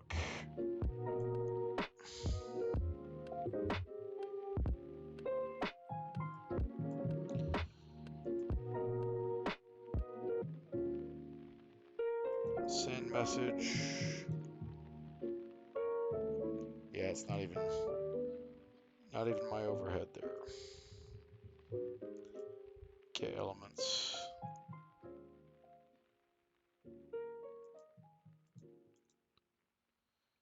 Native stack traces resolve without functions. Right. All right, let's take a look at add. Okay, so it looks like the operations that are costing us a little bit of time here are merge, increment, and let's see what else. Increment set item on the Immutable Dictionary. On merge, this cat elements map. We were looking at that a little bit earlier. Okay. Well, that profiler has helped give me a little bit of a hint where I was looking. So let's go ahead and try cat elements. Yeah, let's take a look. All right. So if there's a faster way for me to go ahead and merge these two dictionaries together. Let's give this a try. Whoops. No. Don't want to do that.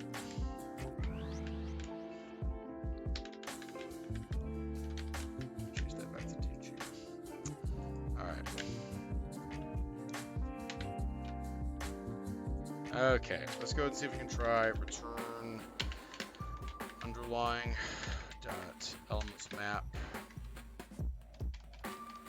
Let's see. Add range.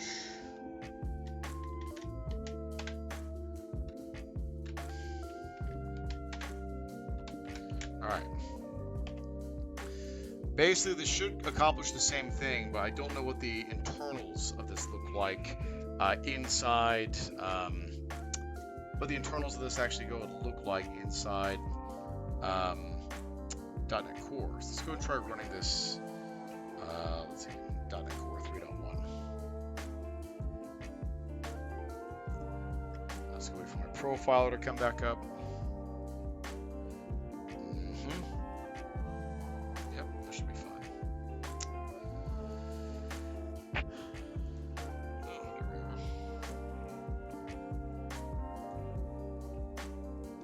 All right, test is done. Processing our latest snapshot. That's great. All right. What do you have for me this time? About the same, looks like. Get elements, add, merge, increment. Well, you know what I don't see here this time is I actually do not see.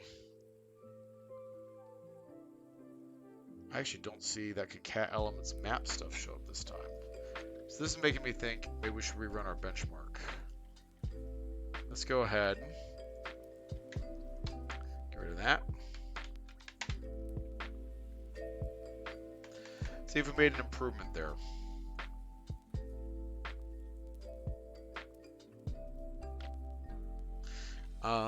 Let's go ahead and run our ORSet benchmarks.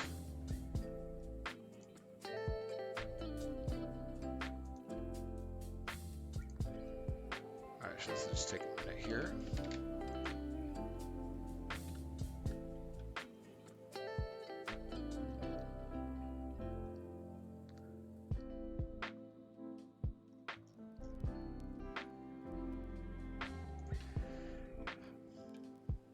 Now, what I'm going to look for is we're allocating a massive amount of structs. Oh, no, sorry. A massive amount of classes behind the scenes here.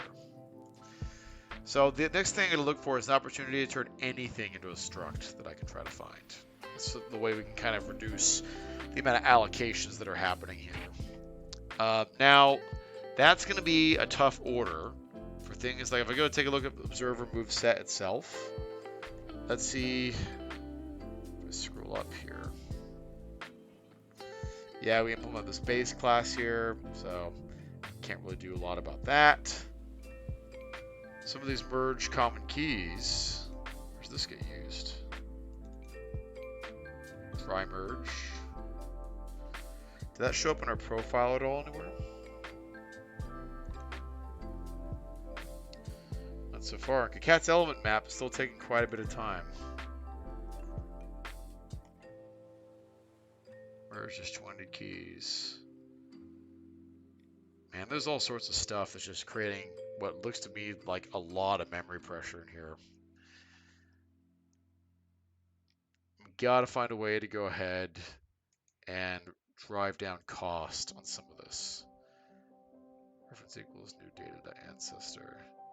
Other problem with some of this stuff, in my humble opinion, is that it's very difficult to go ahead and find some opportunities to improve some of this. All right, let's take a look. I don't think we accomplished anything with that change. It looks totally insignificant. All right. Let's see. Let's see. What do I want to keep? I don't want to keep that change. Don't want to keep that change. That change is fine. Don't want to keep that change just yet. Okay. Added VersionVector. And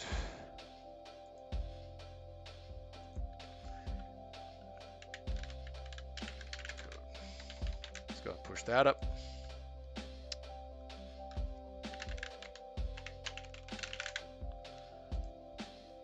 Okay. Well, that's a bummer. Looks like we still haven't gotten to the bottom of this yet.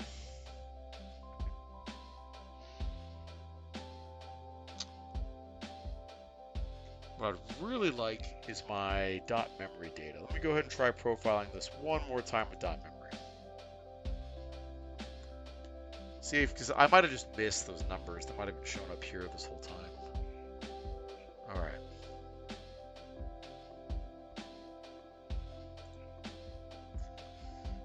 Doesn't really look like it.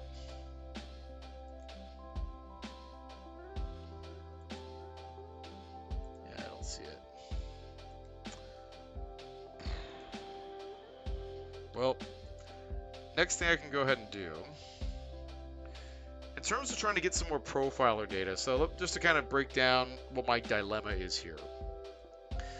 So our benchmarks can go ahead and test very narrow cases that I construct myself, but this class appears to have a whole bunch of immutable deep copying stuff going on that may not be being done all that efficiently.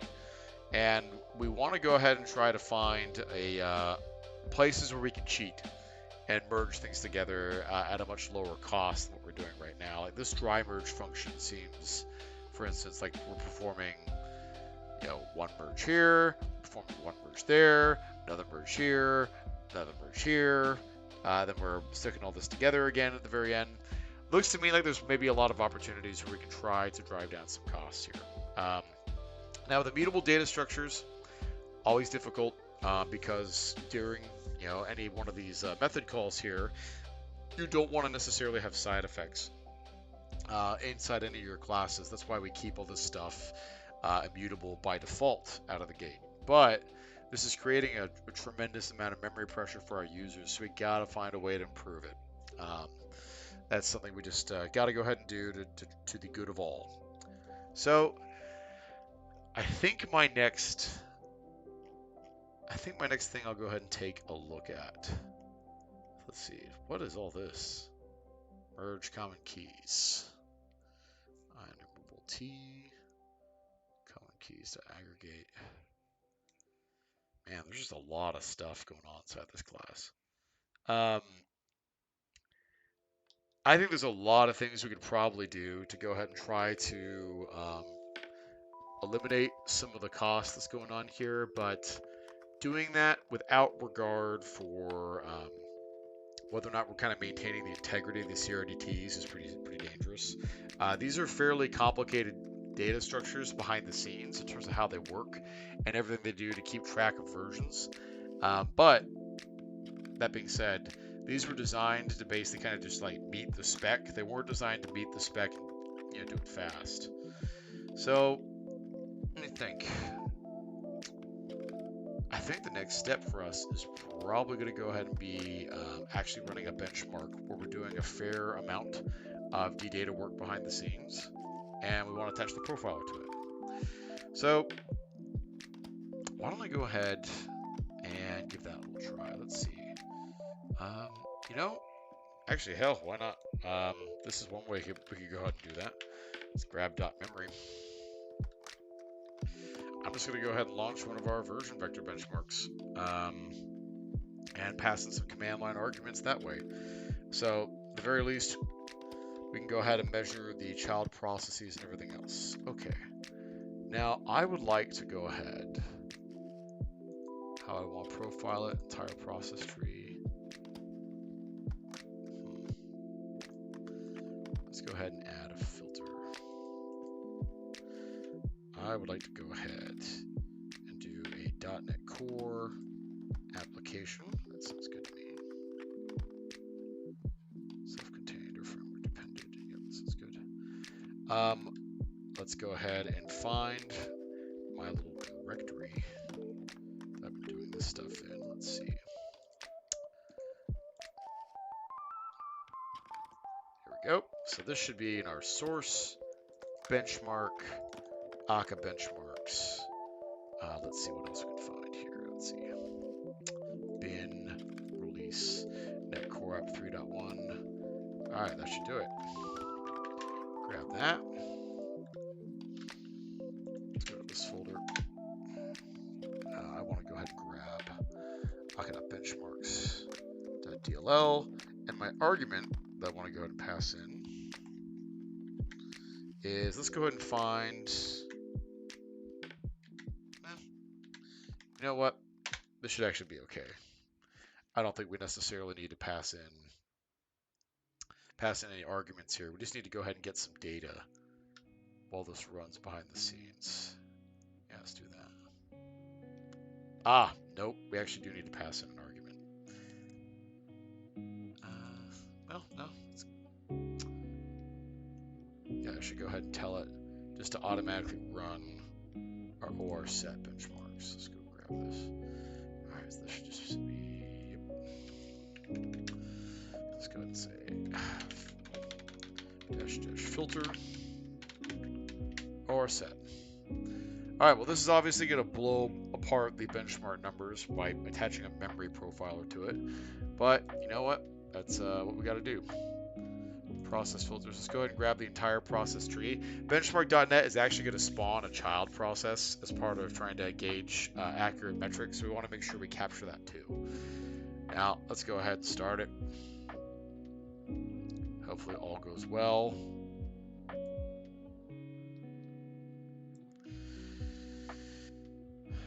All right, 5 benchmarks in total.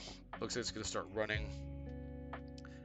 I'm going to go ahead and let that go for just a second while I stand up from the computer for just a moment.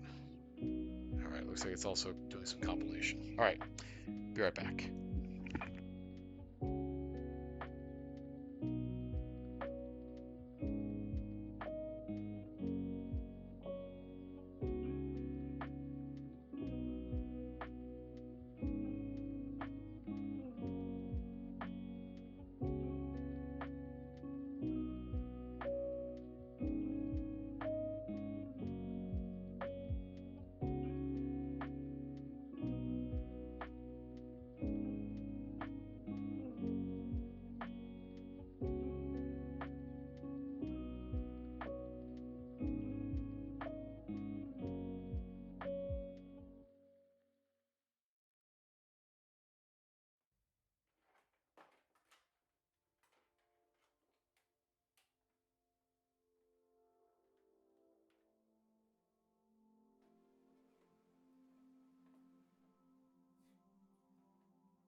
All right, I'm back.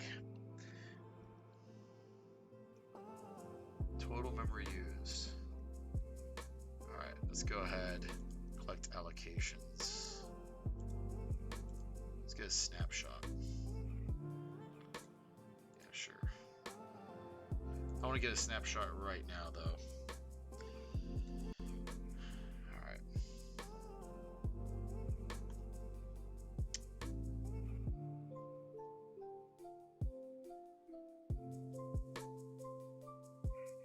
Boy, looks like we have completely missed anything going on inside our child process. So I go ahead and look for ORSet. Yep, nothing.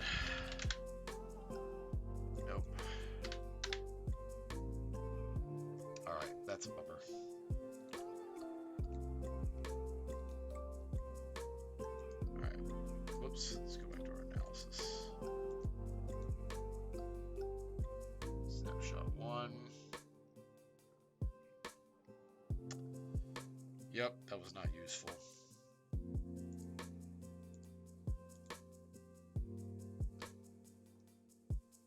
Okay. Profiling session is finished. These are all the different process IDs. So it looks like it did capture the entire process tree behind the scene. Some of this stuff.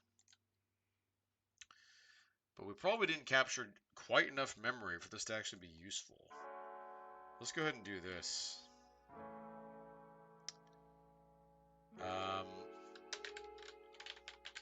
For var I, 0, I is less than 100, I plus plus. Drive up the amount of allocations pretty significantly. In fact, I'm just going to be lazy beyond belief. Do this in all these little areas here. All right.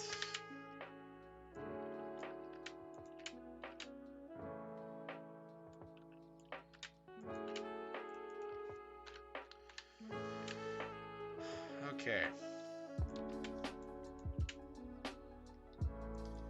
You know what? Just to be germane about all this, I should really turn that into a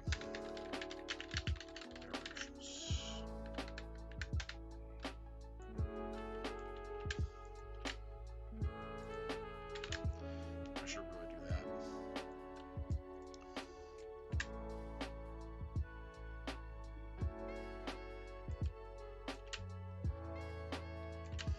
All right, let's go and set up all the iterations down here. Okay. All right, looking good. So one thing I'm going to do, let me go ahead and recompile. I will benchmark again. One thing I got to do is change our profiling rules to capture some snapshots. All right.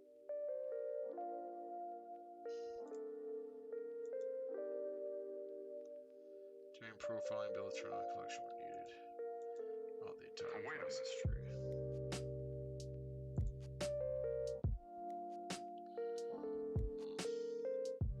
No, filter's not going to help us here.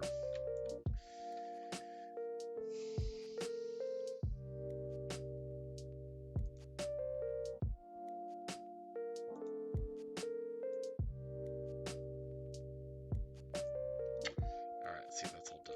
You know they're out there, don't you? All right, we're just trying to make the signal a little bit louder this time around.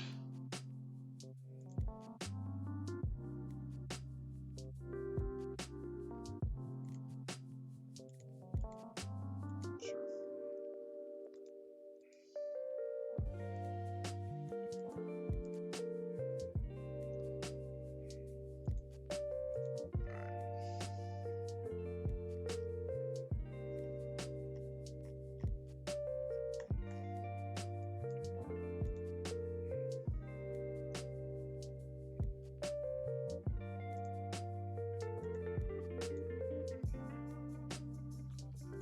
Grab snapshots for all these guys. Yep, grab it. This would have been a good one.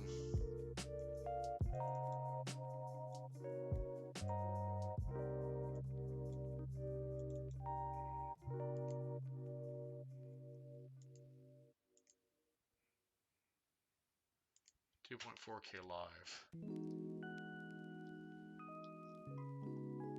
There we go. Got some of our Delta group stuff going here. Perfect. Alright, see if I retain bytes, objects. That doesn't really tell me much. Strings.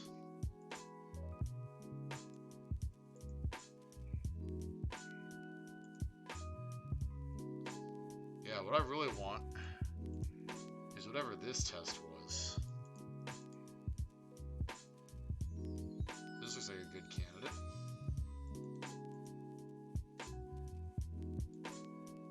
PID whatever.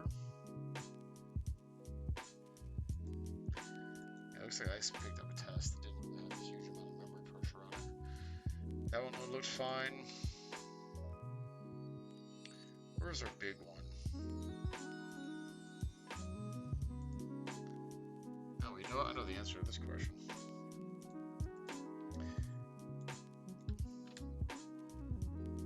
Once this finishes running, we should just go ahead and take a look at whoever allocated the most memory, filter down to that benchmark, make it real easy. Okay. Let's go back here.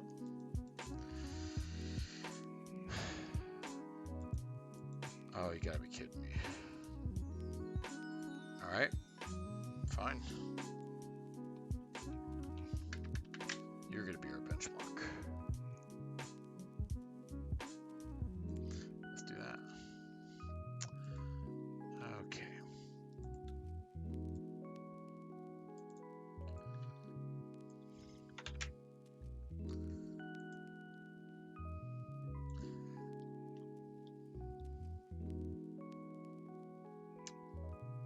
Yep, I don't want to capture the Visual Studio compiler, which is annoying. That's all right.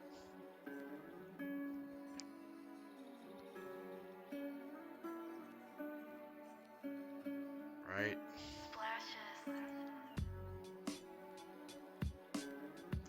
Pretty sure this is all build system stuff behind the scenes here. Yep.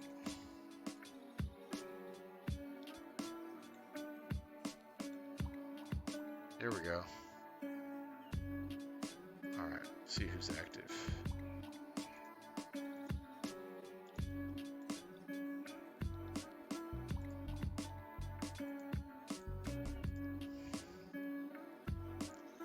All right, this is definitely our guy. All right.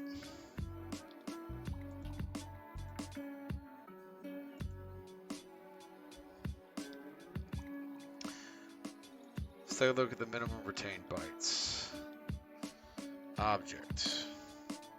Let's take a look at our dominators.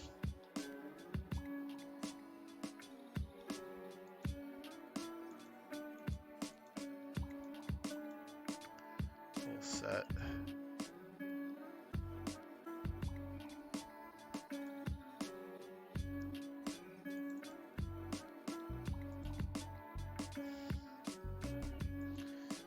Doesn't really seem all that allocated to me.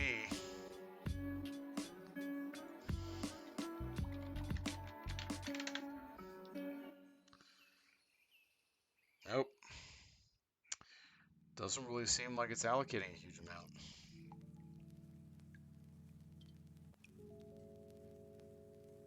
ORSet string, delta group string.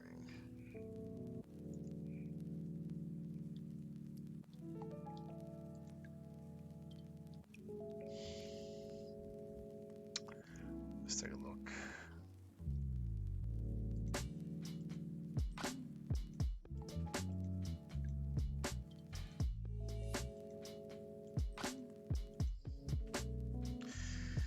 I'm not sure we're getting the best data out of trying to basically piggyback on top of benchmark.net here. So what I'll go ahead and try to do, scroll down here, examples.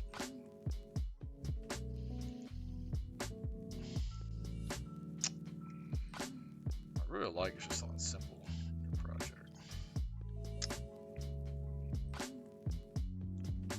Console application.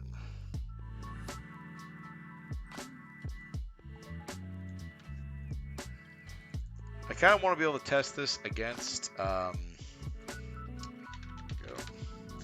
want to be able to go ahead and test this against what I have in the latest development branch here, which is why data source test. Yeah, sure.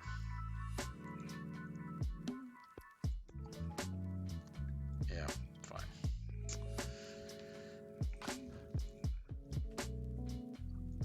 What I really want is just a clear signal. Add project reference.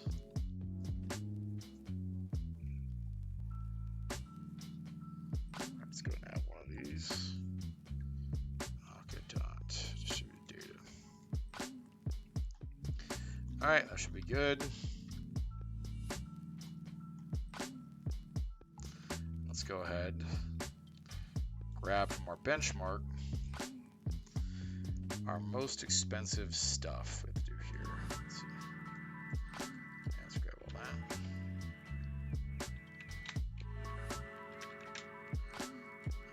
Okay, program.cs.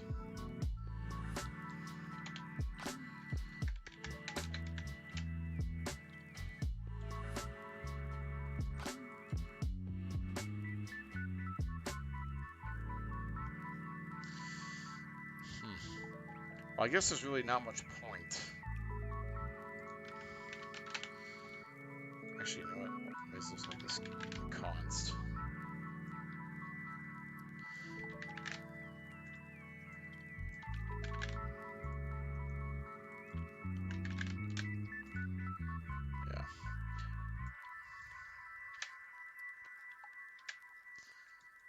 just make all these inline variables here.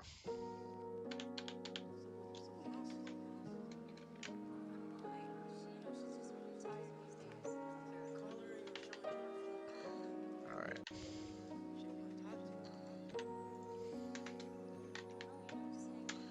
Okay. Do that. Just get rid of these private modifiers, don't need them. Then, resharper, I don't know why you're doing that.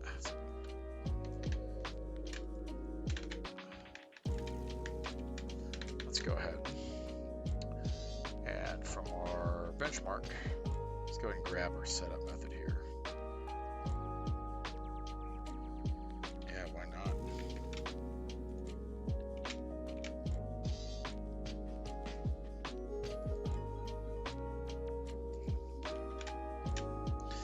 Num nodes, num elements. Okay.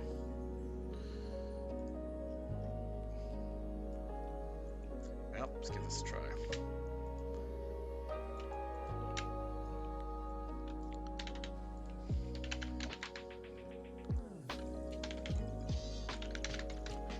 Alright. So you know what I'm going to do? I'm going to pump up the value a little bit just so I can generate an awesome amount of memory pressure. Actually, just do const.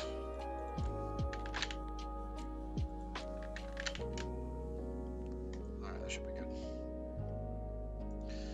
Alright, and at the very end down here, I'll take my benchmark. Let's see, our most memory intensive operation.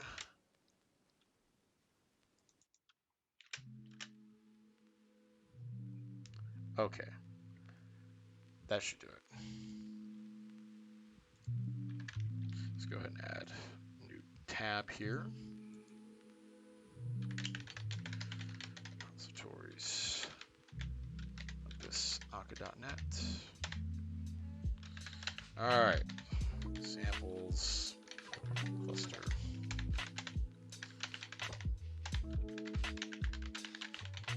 Let's go ahead and compile this.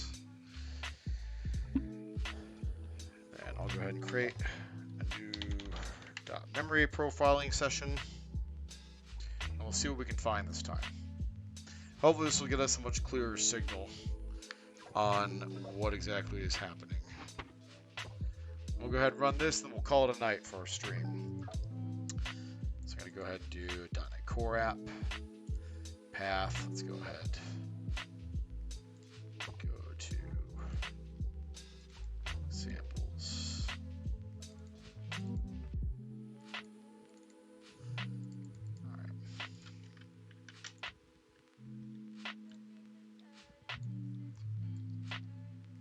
Is this the right spot? Okay. Great. And that's what I want.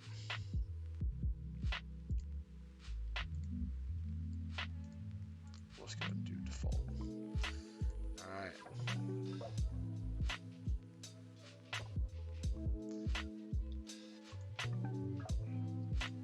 We'll go ahead and get a snapshot.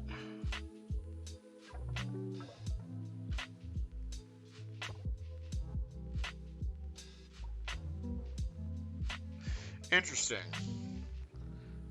So all that memory pressure is happening inside a for loop. That's why we're not getting the data that I was hoping for. All right. Well, fair enough then.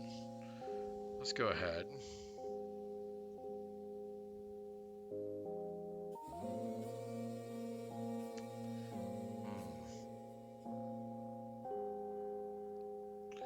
Yeah, the memory pressure is staying relatively constrained because we're doing all this work inside these for loops here.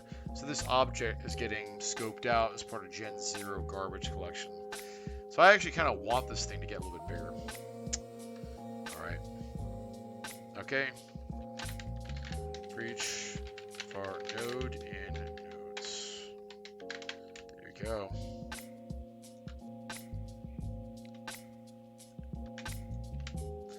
what else? Let's go ahead and move this sucker outside the loop.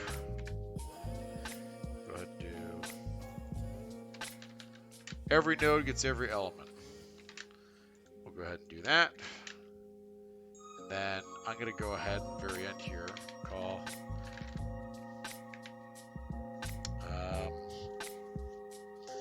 let's see. You know what? Let's go ahead and grab my deep copy code from before. Let's see. Guess that was for VersionVector, huh? All right. Well, let's go ahead and do c1.merge. Yeah.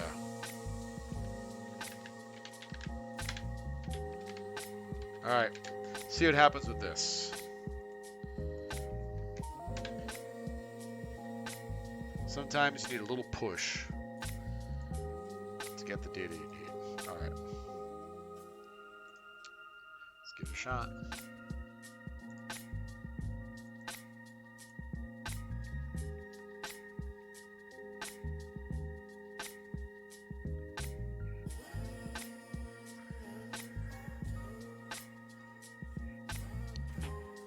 Yeah, heap generation 1 and 2 are barely moving.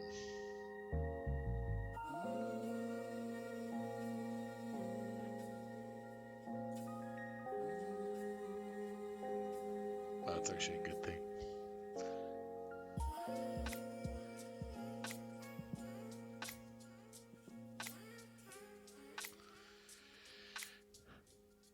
The execution time this is taking is pretty incredible, though.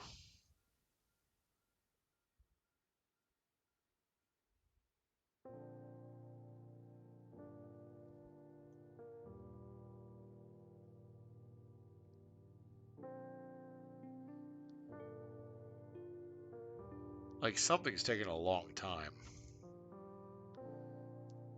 But the number of objects in memory isn't part of it. Alright, I want to compare these two.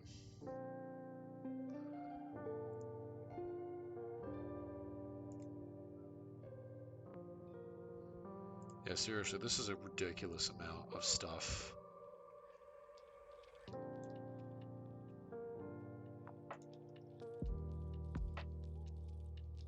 Oh. Yeah, I should probably get rid of that. Whoops.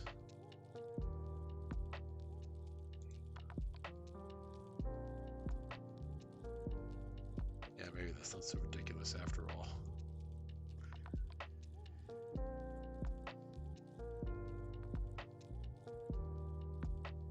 Since we are doing this all 10,000 times. Alright, yeah.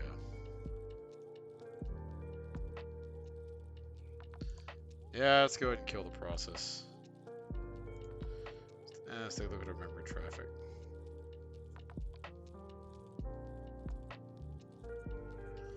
Alright.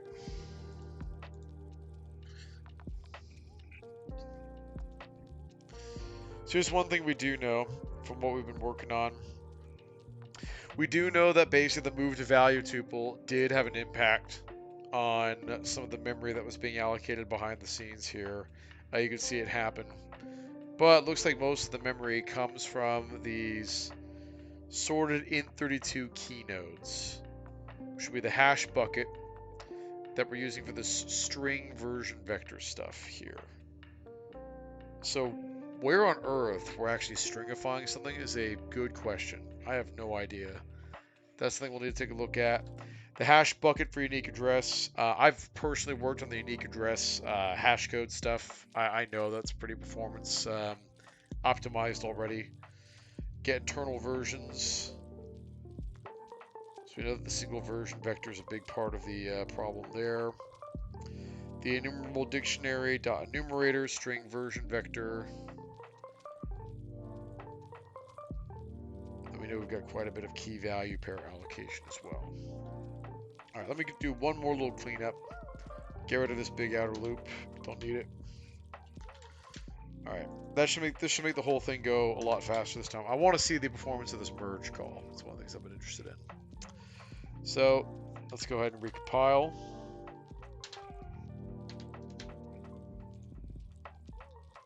I'll probably run this through on the profiler too to go ahead and take a little bit of a closer look at it. Alright, that should be done. Let's run it.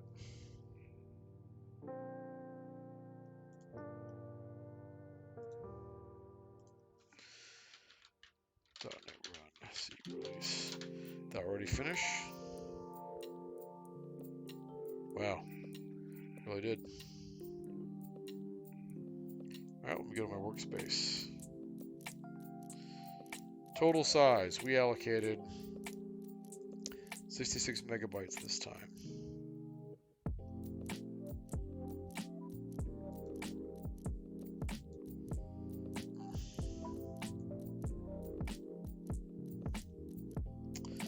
Alright, one more time.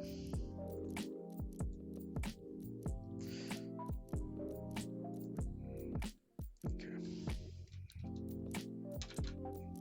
Let's do this.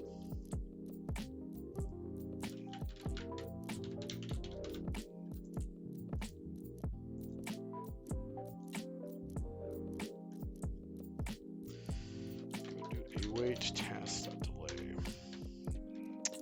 Let's go and give us 5,000 milliseconds.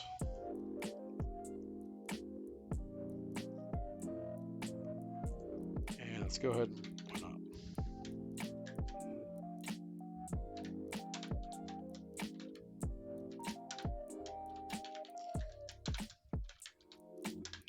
All right, see how that goes.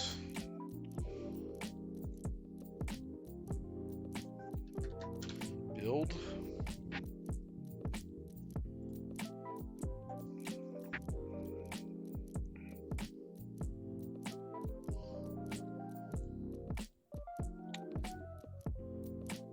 All right, let me try that one more time.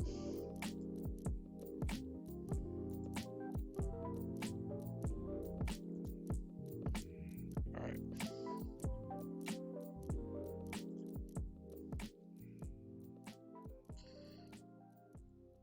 Allocated bytes.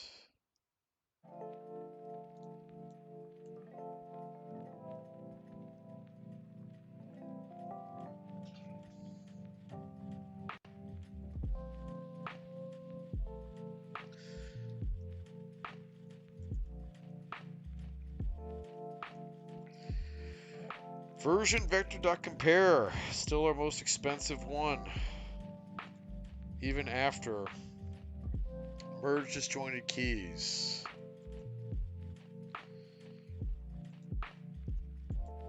All right, well, this gives us something we can look at. Let's take a look at that.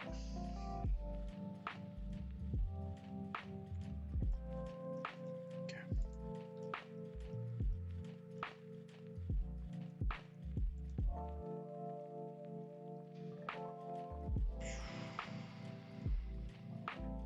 Try merge.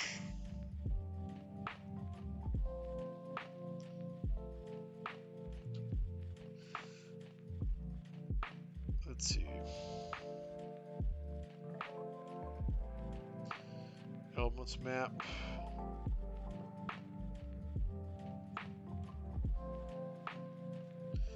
So we're doing some link stuff here. That's going to allocate a little bit. Let's take a look at merge disjointed keys. Oh boy. Numerable T keys. Alright, well, what are the keys in this case? Ah, that's right. The key is going to go ahead and be a string in this case. That's the type of ORSet we created. This is all generic, all this stuff. Okay. So a lot of that we're not going to be able to necessarily improve upon. Merge common keys. And what's this K value? K is the current key.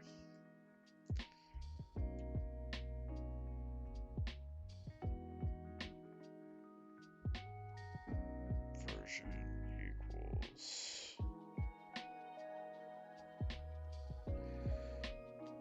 So if these two nodes are the same and the versions are the same, add this to the item.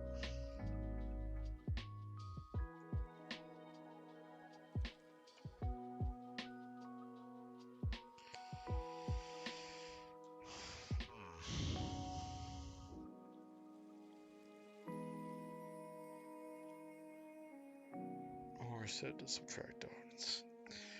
Well, folks, here's what we've learned so far tonight. We did go and improve the performance of the underlying VersionVector class, and we did improve the. I did go ahead and basically add a new VersionVector benchmark, but we know that we still have our work cut out for us in terms of improving the memory efficiency of a lot of these classes. So we're going to have to go ahead and take another stab at this. I'll probably have to work on it offline some. But thank you for your time. Really appreciate it. And we will catch you next time. Thank you very much.